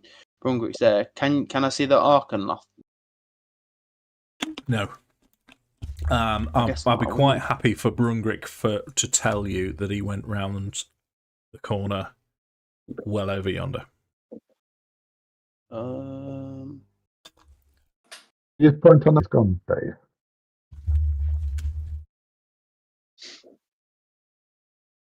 Okay.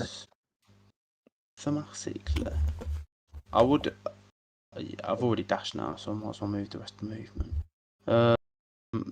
I've got another 15 feet of movement. I don't want to stay too bunched up though, so just moving on that wall there. And I'd actually, so I've used my bonus action to dash, using the key point. But is there any chance that I can use my actual action to hide? There's not really much to hide in.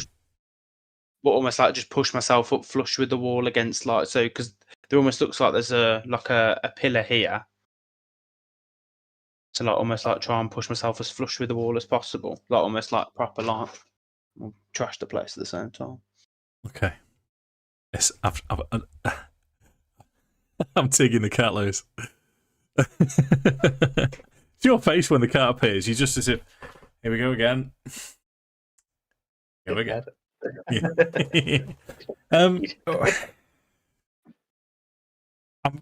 It's going to be a stealth with a disadvantage, mate. There really isn't much to hide behind.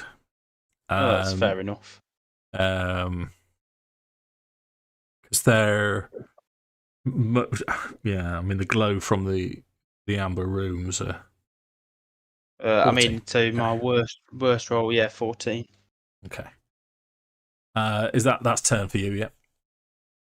Yeah, that's everything done. Okay, so Mr. Johnson, you've got these amber sarcophagi giving you the beady from this room with the 4 dead Nothics. 3 doors to the west there, and you know what's happening for the rest of the dungeon. What do you want to do? Right. Try and get into the fight and try and get him before he scampers off again.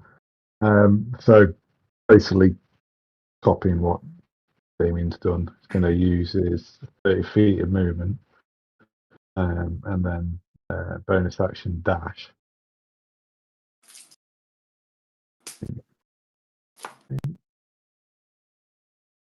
17, 14. Off. Oh, it's going slow tonight.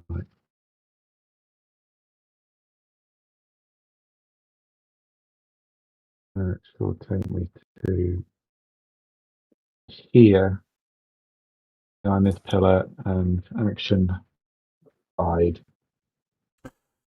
Well, behind here's said the pillar. problem.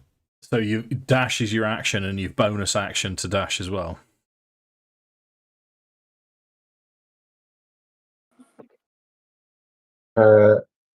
No, I've used my movement and dash for the bonus action, Okay. and then action hidden. So you've hold up then. So you've got 30 feet of movement from here. Yeah. Yeah. So 30. Yeah.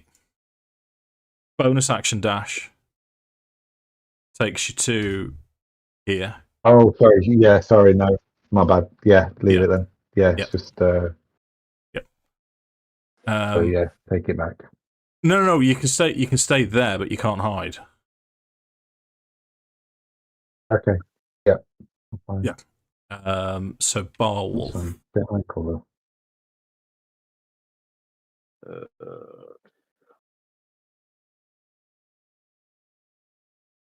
Oh, you little fucker. I can literally just see the box with him in it. That's so infuriating. It's cover, mate.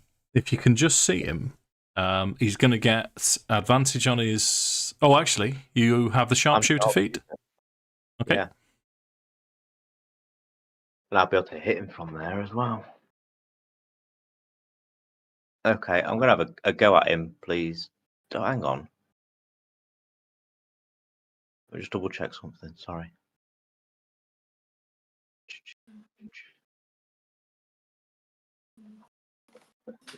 He is quite far around the corner, mate. I don't think you can. No, you can't see him.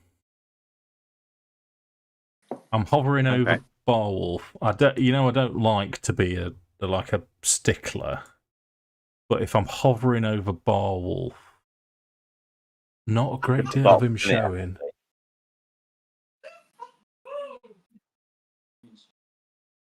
Yeah, okay. No, you're okay. Oh, yeah, you can see the box. Yeah. All right, okay. So he's just down. Yeah. There. Yeah. Okay. I'll have a go at him with a longbow then, Dave. If that's all right. Yep. 22. 22 hits. So that's a normal shot. Yeah. It's a normal shot. You know what? No, he's going to. You're going to see a shield appear around him. Okay. Well, I'm not going then. You motherfucker. 27. 27's going to hit, yeah. Cool. On the second one, I'm going to enhance it with my arcane arrow with grasping arrow. Okay. So he takes an extra 2d6 poison damage. His speed's reduced by 10. And if he moves more than 1 foot, he takes another 2d6 slashing damage with brambles. Okay. Interesting. He is immune to poison. Okay. So he'll still take the box standard damage, won't he? An 8. Yeah. And then he's immune to poison damage. It's just Is a it bit half. Immune's grasping arrow? immune. Immune is immune. And he can't be poisoned. He's got the condition immunity poison. So yeah, poison basically doesn't touch him. Okay, but I'm assuming he's still affected by the movement speed and the slashing damage if he moves because of the brambles. Well, the longbow damage, is that magical? Yeah, because I've got my thingy on it. Oh, Gordon Bennett, what's it called? Crimson Right. Crimson Right. Crimson Right, thank you. Right, so he is going to take the fire damage as well then. Yeah. Yeah. So that's 11. Yeah. Okay. And then read your other bit to me. I'll get it back up for you. So it's part of the arcane shot, and it's a creature hit by this arrow takes an extra 2d6 poison damage. Its speed is reduced by 10 feet, and it takes 2d6 slashing damage the first time. On each turn it moves 1 foot or more. The brambles last for 1 minute until you use this option again, or if any creature uses an action to remove them with an athletics check. Okay. So yes, he is immune to the poison, but he will keep it up because you're going to have to refer to it again in a minute or two. I'm going to give him. No, yeah. Okay. Anything else from Barwolf? No, I think. No, the one thing I was going to do, I can't do, so no, that's it. Thank you.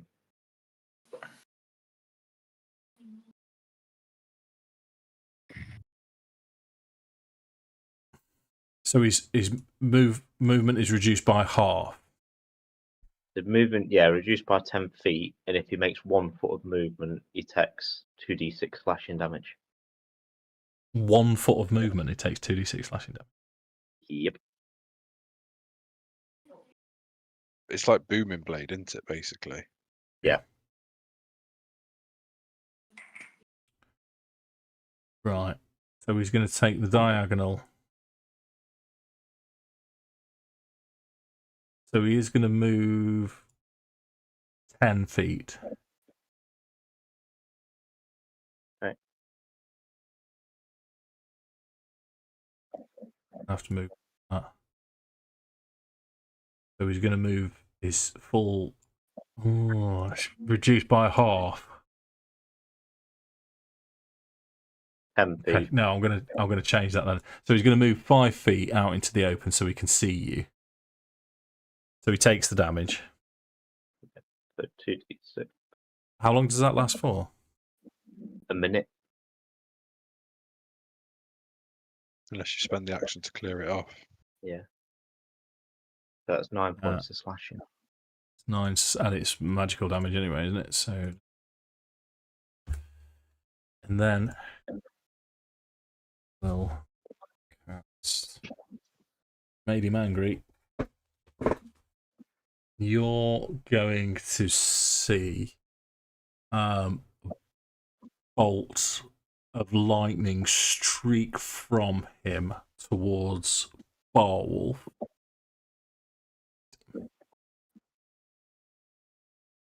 So, Can I make reactions to things I can't see? Oh, counter spell specifically says you must see it as well.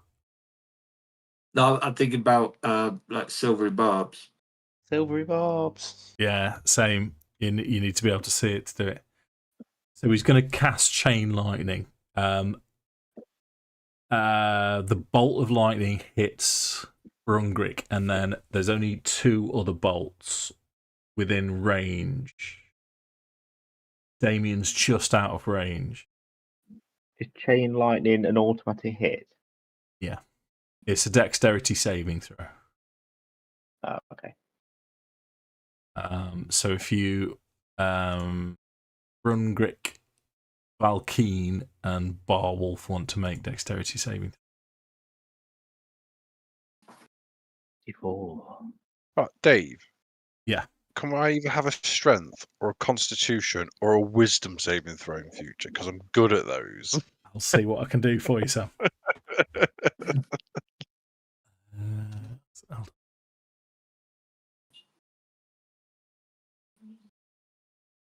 Right.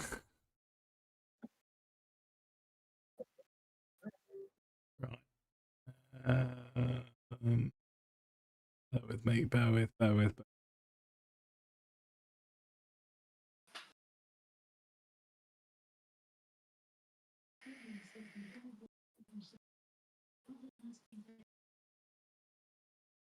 Right, that's 39 points of damage.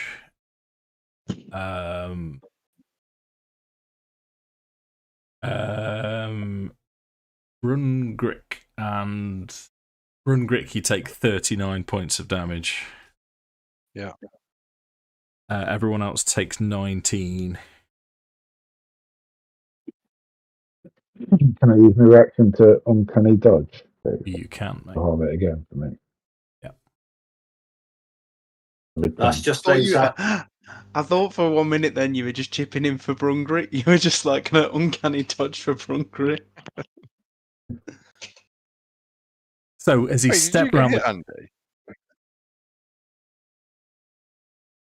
Behind that pillar? Yeah. The bolt has torn away from it kind of arcs with chain lightning. And what I'm gonna say is as he stumbled round the corner, he's tripped and figured out what's going on with this spell that Barwolf's cast on him. But he's going to go back, so he's going to go another 5.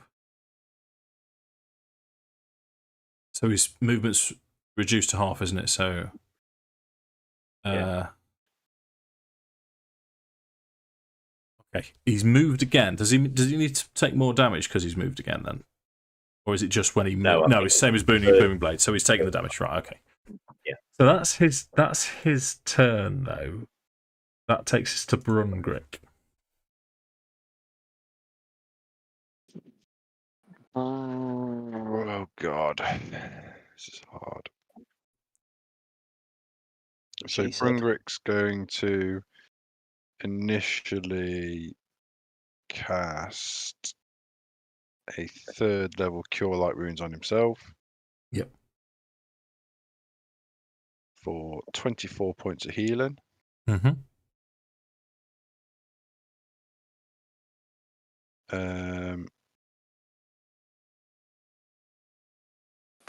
And then he's going to move 25 feet to there.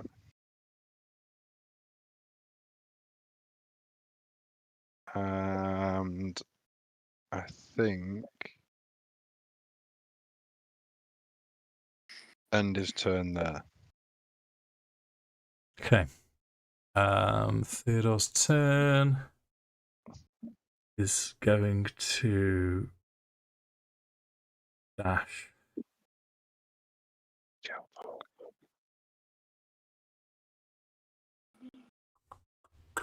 Just got to be careful of this corner, so I can give him 10 to there.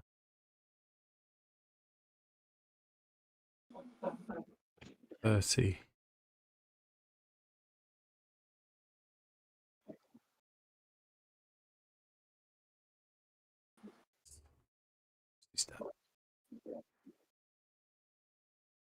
What are you doing? Right, so he's gonna dash to the. He's gonna try and get cover from the statue. Just move to there. Reman's turn. Reman's going to move up to here. And then he's going to launch a firebolt. A fireball right here. Right there. Yeah. Okay. That's it. No. Get off.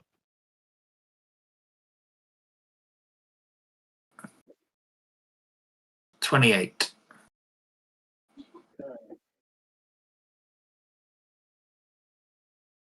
What's your DC?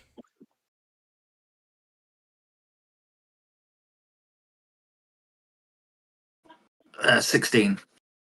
Okay. Okay. You can hear swearing in yeah, there's some form of swearing, possibly in Abyssal, coming from around the corner. You're definitely connected. Damian's turn. Oh, so Damian. He's still quite a way off, isn't he? Yeah, this Oh. room's like 100 feet across or something. Hmm.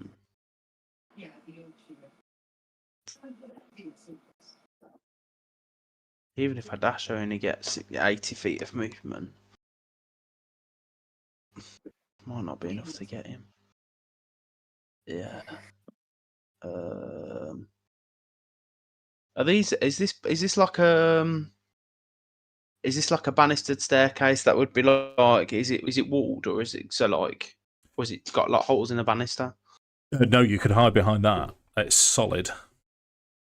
Yeah. So I think what Damian's going to do is almost because we know that forms a balcony that goes that way, don't we? So like the two staircases connect from like Yes. previous. Yeah. What would I not have done here? I broke something on my maptool. It doesn't matter for now though. Oh right, it's working. I'm gonna run my full 40 feet of movement. I'm gonna use my action to dash actually, and Yeah. that's 60. I think I can't do anything else because it mean I'd come off the layer. But I'd use my additional 15 to get up here out the way on top of the balcony. You've got an extra 15 from that point. Yeah. Right. Let me take. So.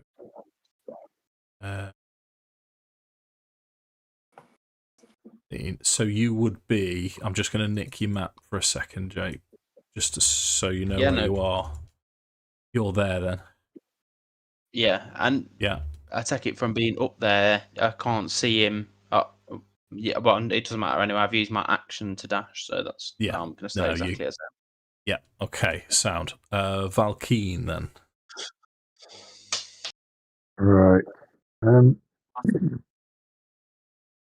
I got line of sight if I was just to steadily blink round the north side of that pillar that I'm hid behind? Have I got line of sight of him? No, you can't see him at all. Can't see him at all. Okay. I'm just going. I can't see my character.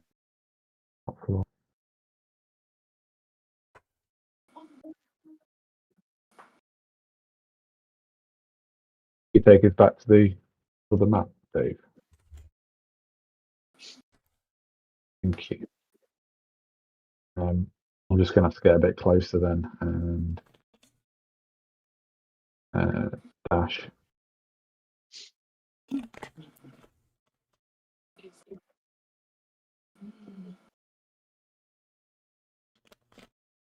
To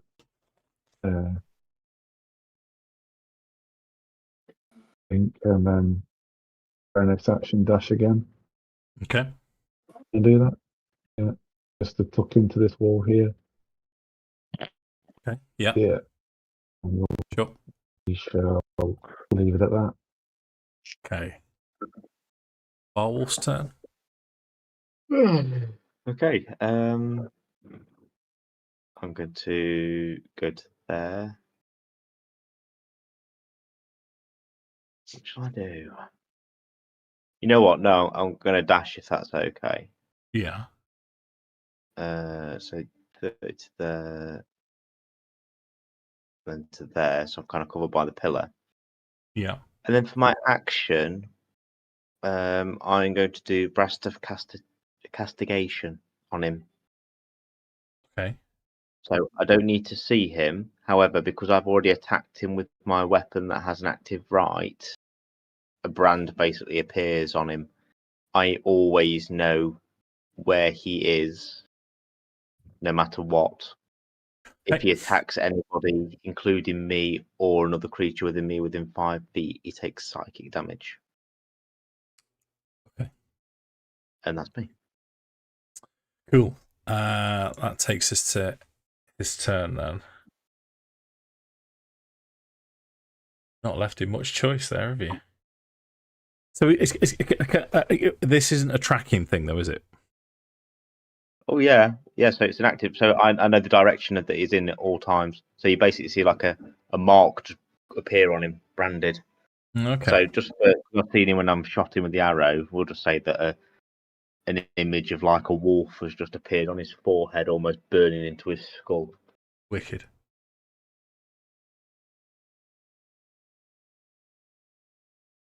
Okay.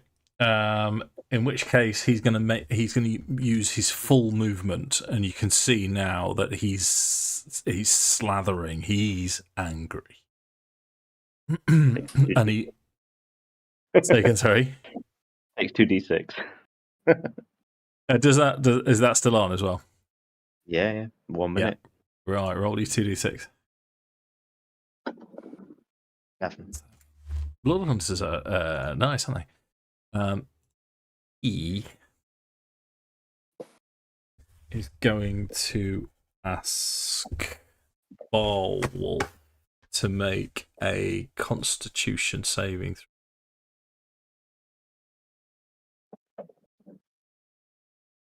Oh. Okay.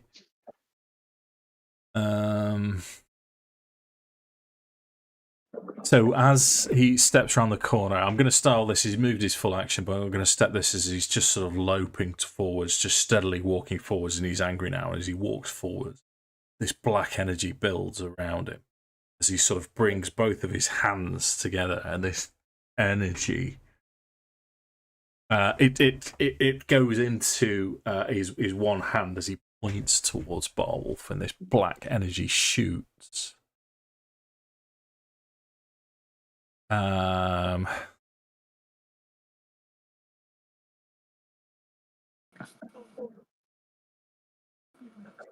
Barwolf is going to take 60 points of necrotic damage. Can I use silvery barbs on him? No, because it's not an attack. 6. Okay.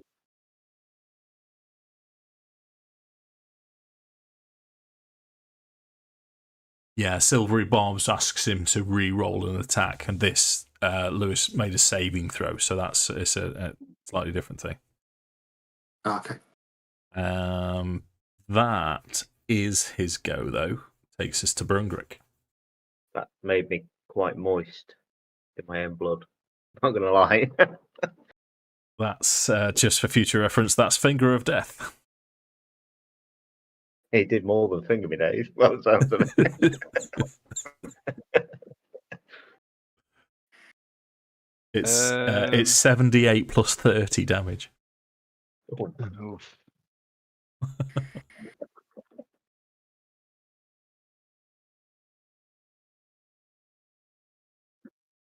Right, he's pissed Brungrik off quite a bit, to be honest. You've pissed As him you off. can probably imagine. I haven't touched him, Dave. Well, Barwolf's pissed him off. I was going to say, I've just been running across a big fucking room. So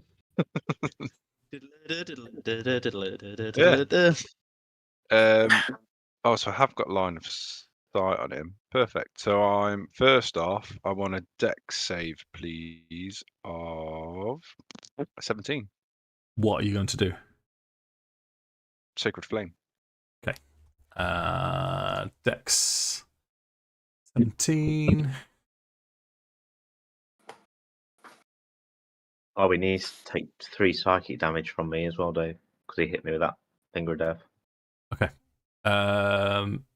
Rolls a 14.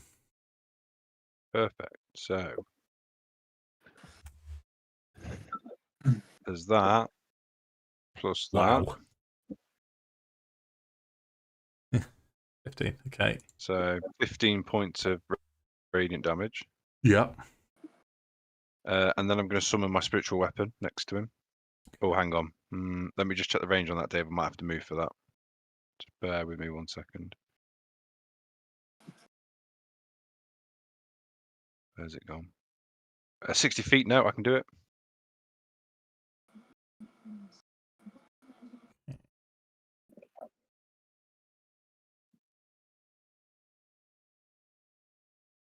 Brungrik's coming in for the fondle.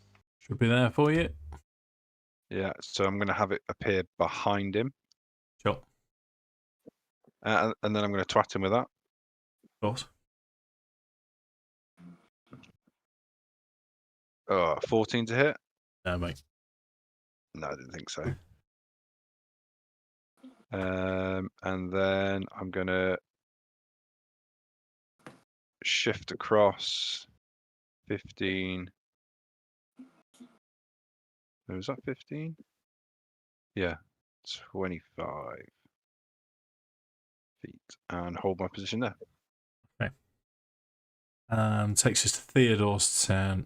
What I'm going to do, I'm going to use the Alanonl's reaction here. Theodor's going to prepare. It's a single target, isn't it? So Theodor would prepare.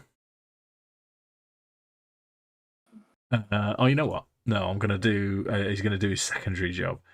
He's.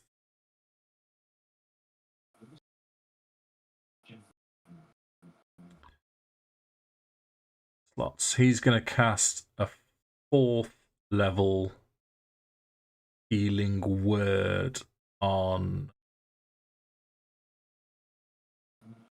Barwolf.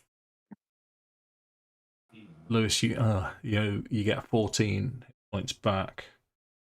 So that's a bonus action healing word. So he can actually still firebolt, can he? So he's going to throw a firebolt. 15. He's done well. 15 damage. Oh no.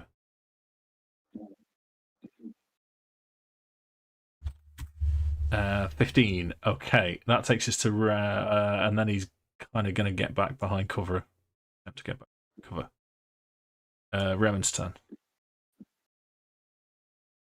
Reman is going to drop another F-bomb.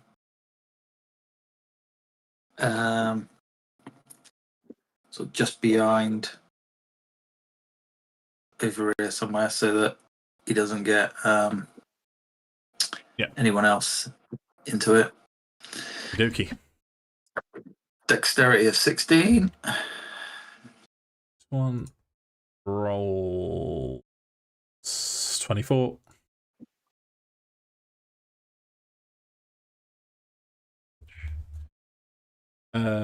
So 15, 18 damage. Okay. Yeah, he's starting to smoulder now. He's starting to look not very well at all. Right, bear with me, Jake. Let me take you to upstairs. There you go, mate. So he's now kind of here-ish underneath.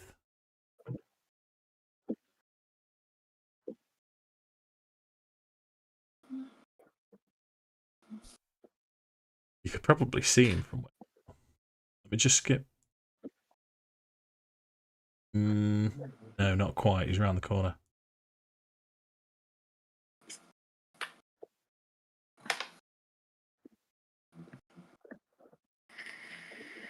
I mean, how high up am I at the moment? The balcony's 30 foot or something, isn't it? 30 feet, yeah.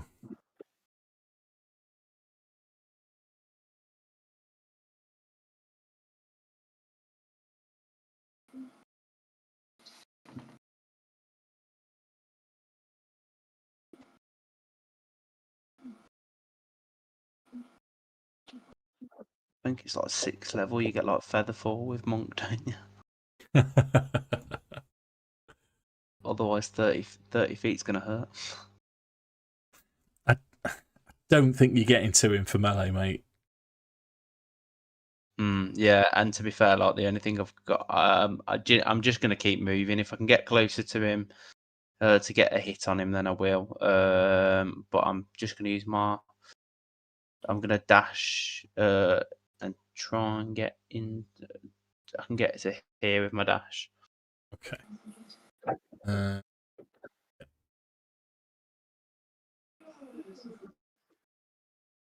So that puts you, if I take you a little bit, so you're tucked in here then, Jake, just about there. Yeah. It is Valkyn's turn now. Oh, so going to action hide, kind of press myself into the wall, because he hasn't really got line of sight of me, I don't think, has he? No, so I'm going to get you to. I know where you're coming from here, mate, because you want your sneak attack. So you roll your stealth.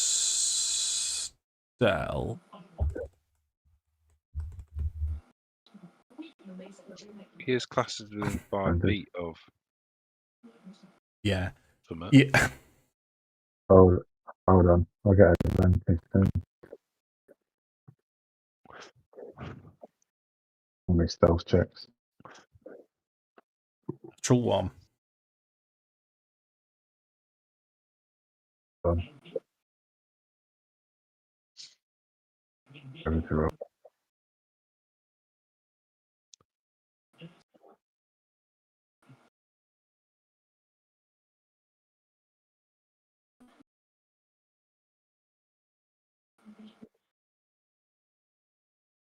With my advantage. Yuki.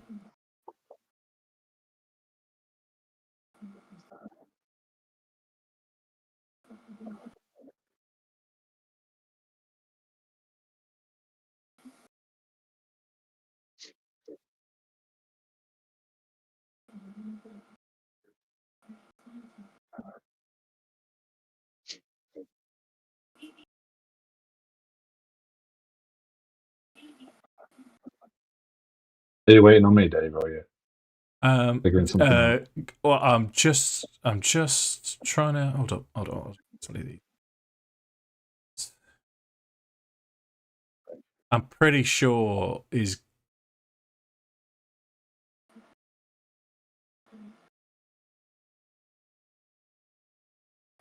Yeah, I'm kind of struggling here because it's an open space, mate. So I know what you wanted to do. I know where you're coming from, but he also has certain abilities, and as you step around the corner, he sees you coming. All right. Well, in which case, I'm just going to move in and stabby with dagger using steering smart.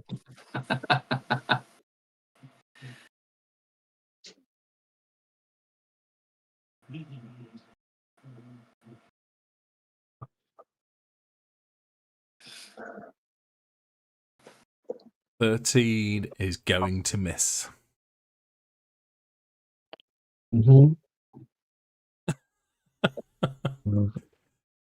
Anything else?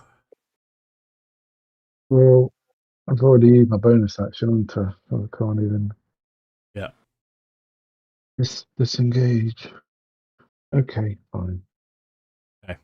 Barwolf. Barwolf's going to stick his head out. He's going to load a Bloodseeker arrow into his bow. Yeah.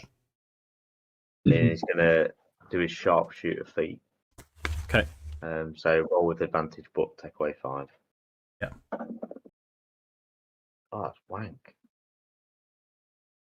Misses that one, clearly. Misses. Yeah. He's going to do the same. I'm going to go shit and then roll another one with another Bloodseeker. Okay. Oh.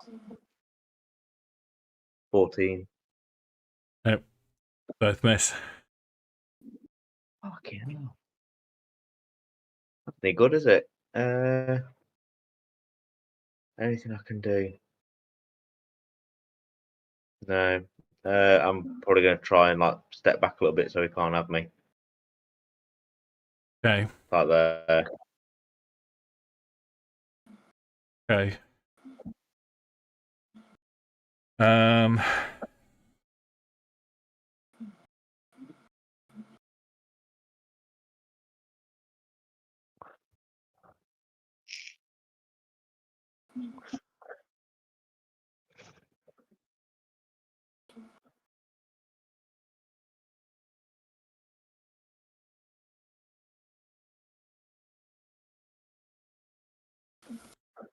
How long does your tracking thing last? Until I get rid of it. Okay. And you can only do it on one target? Yeah. Okay.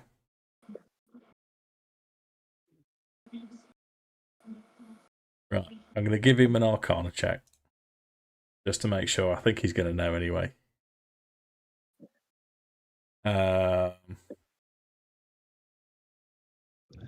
Come on, hiding around the corner.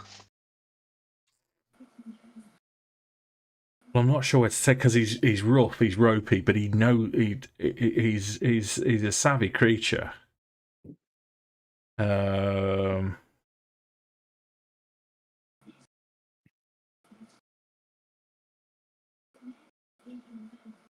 Okay. This is not easy. This is not easy. Okay. So.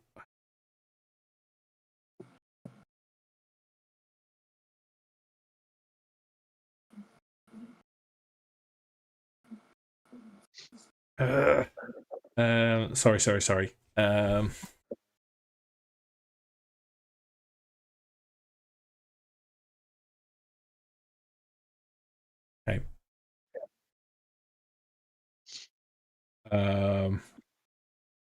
I don't want to shortchange you from the Arcanoloth because this guy's nasty and nails.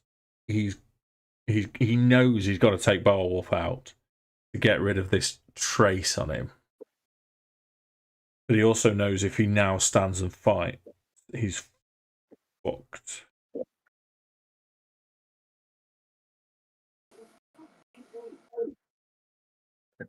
Let the dice decide, Dave. Yeah, I know. Sorry, because I know we've gone past finish time as well. He Roll them in anger, Dave. You what, mate? Roll them in anger. Roll the dice in anger. He is going to.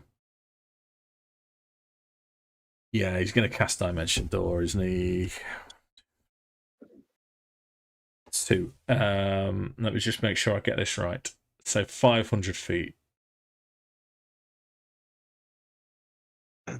Yeah, you can. Yeah. Okay. So what you're gonna sense, what Barwolf will sense, that he's gonna. You can see beneath him, or next to him, this door appear as he steps through it, and you get the sense that he's going to be upstairs in the library. So let me cut his token from there. It's a Cluedo thing, that is, isn't it? Upstairs in the library. I'm going to paste Attack him. Opportunity. No, it's Dimension Door, mate. Okay. Fortunately. Those tokens. Well, that's where we're going to leave session on. Oh, he's actually disappeared from the map now, isn't he?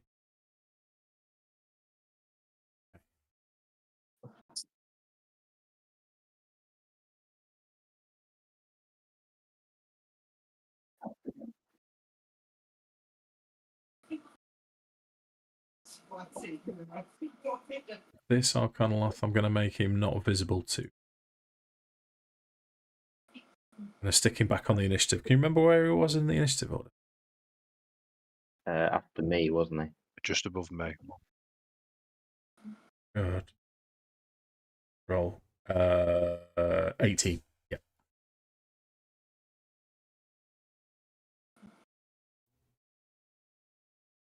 Set. 18, because there's a chance you could catch him now. Unless, do you want to finish it there, or do you want to try and get him? I don't mind getting him. That's if everybody else is, if we can. Yeah, I don't mind. Yeah, keep you in I for a mean, bit. Barwolf would probably shout to everybody, "He's that way," as he's kind of leaning against the statue. Okay. Right. So it's, yeah.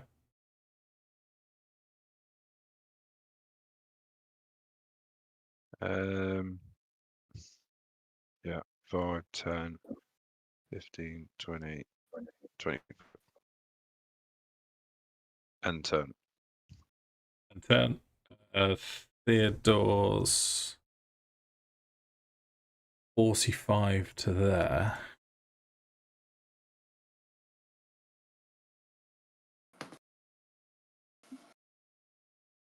Yeah, Theodor can see him. Well, no, he's 45. He can see him, but he's used all of his movement. So you hear Theodor saying, he's up here, quick, go, go, go, go. Oh, this is taking everyone off the initiative tracker now. That's so annoying. So, Miller, Reman's turn.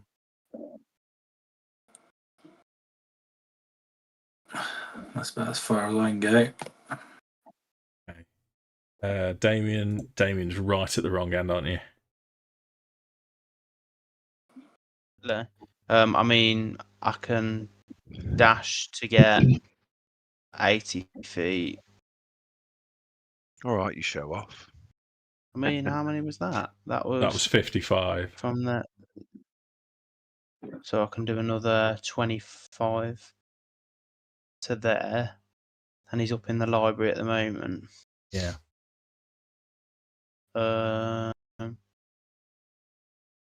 Yeah, I'll just leave it there for now. Okay. Valkyn. Yeah, dash.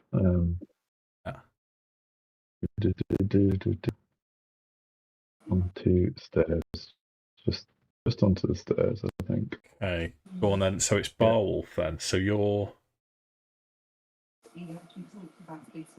What have you got? Amy? Yeah. So I'm going to bonus action second wind. Okay. Try and get me some back, even though it's going to probably do nap all. 5. I don't think I can see anything from there, can I? Not from there. You can't know. No. I mean, I know he's up there, but yeah, that's pretty much my turn. I can't do anything else really. Okay. Did you Yeah, not I think. dash to be engaged with them.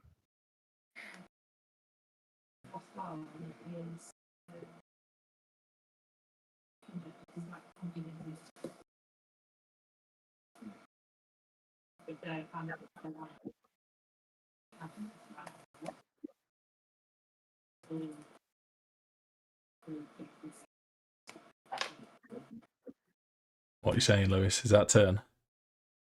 Yeah, oh yeah, that's me. Sorry. Yeah. Okay. Yeah, it's right because I said, could you not dash to so you're at least next to him? Or even if I dash to where I'm next to him, there's nothing more I could do if I did that, and I've been putting myself in more of a situation. I know where he is at all times now. Okay. Yeah. The only other thing I could do.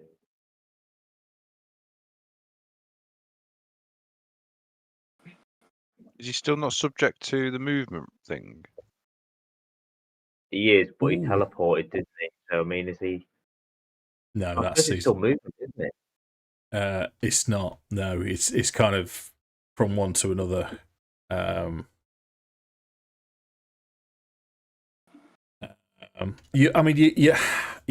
I know. I really need to get to bed. This is really frustrating. So what I'm going to say is he's going to appear at the top of the stairs, and he looks like he's about to cast. You know what? He's going to go out in a blaze of glory. What's he got left? Can I? Oh, actually, no. Yeah, he's got an 8th level left. So, Barwolf. Yeah, it's going to be. Should have stopped this sooner.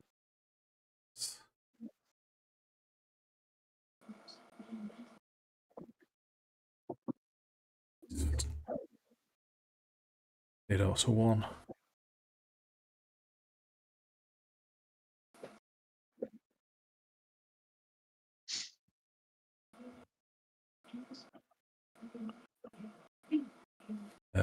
Yep, that's all of you. Who's not in there? It's just Reman. Me, Just Reman that isn't in there. Jake, I'm going to give you a. I'm going to give you a. No, I'm not Jake. Fact. All of you need to make a dexterity saving throw, please. Except Mr. Millett. Did he walk to the top of the stairs? He did, yeah. So he's going to take that damage. 2d6. I'm gonna chuck a superiority dice on top of it as well. Takes 4 Make it damage. a 23. Okay. What we're doing, Dex. I'm fucked anyway. I think. So I've got inspiration day from something. Okay. Can you remember where that was from? I don't. Was it from the Oh. encounter where you held back? Yeah, that'll have expired a long time ago, wouldn't it? Got a 19 for my Dex saving throw. Yep, that's another failed one. 6. I have not rolled over a 10, I don't think, on a dex saving throw. A lot of dice I'm rolling. Right. So I'm going to tell you your DC. Your DC is 17. Those that have failed take 40. Those that have passed take 20. 40. I use my reaction again. Uncanny dog. Yeah. That's me down.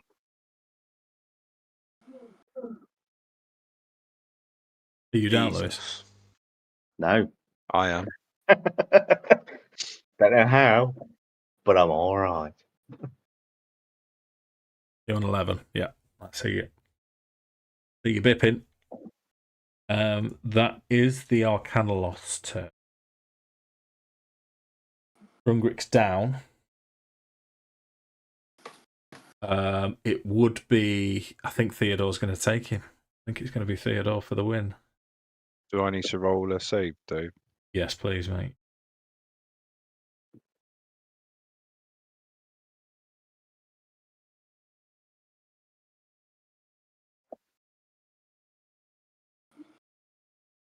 Okay.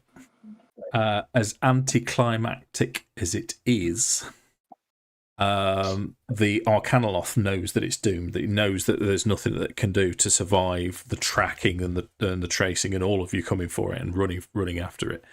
It's going to step into the stairwell, throw this Hail Mary as it starts cackling. As Theodor launches a firebolt right down its gullet as it's laughing at you, and its head just explodes. And then you see this sort of ichor fall from it, and its sort of fiendish essence travel into the distance as it dies.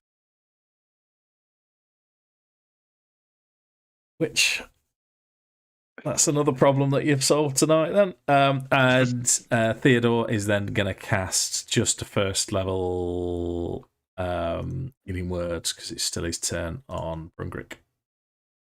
Perfect. So you can have 7 hit points and not be on death save. Perfect. Okay. Yeah, boy. Yeah.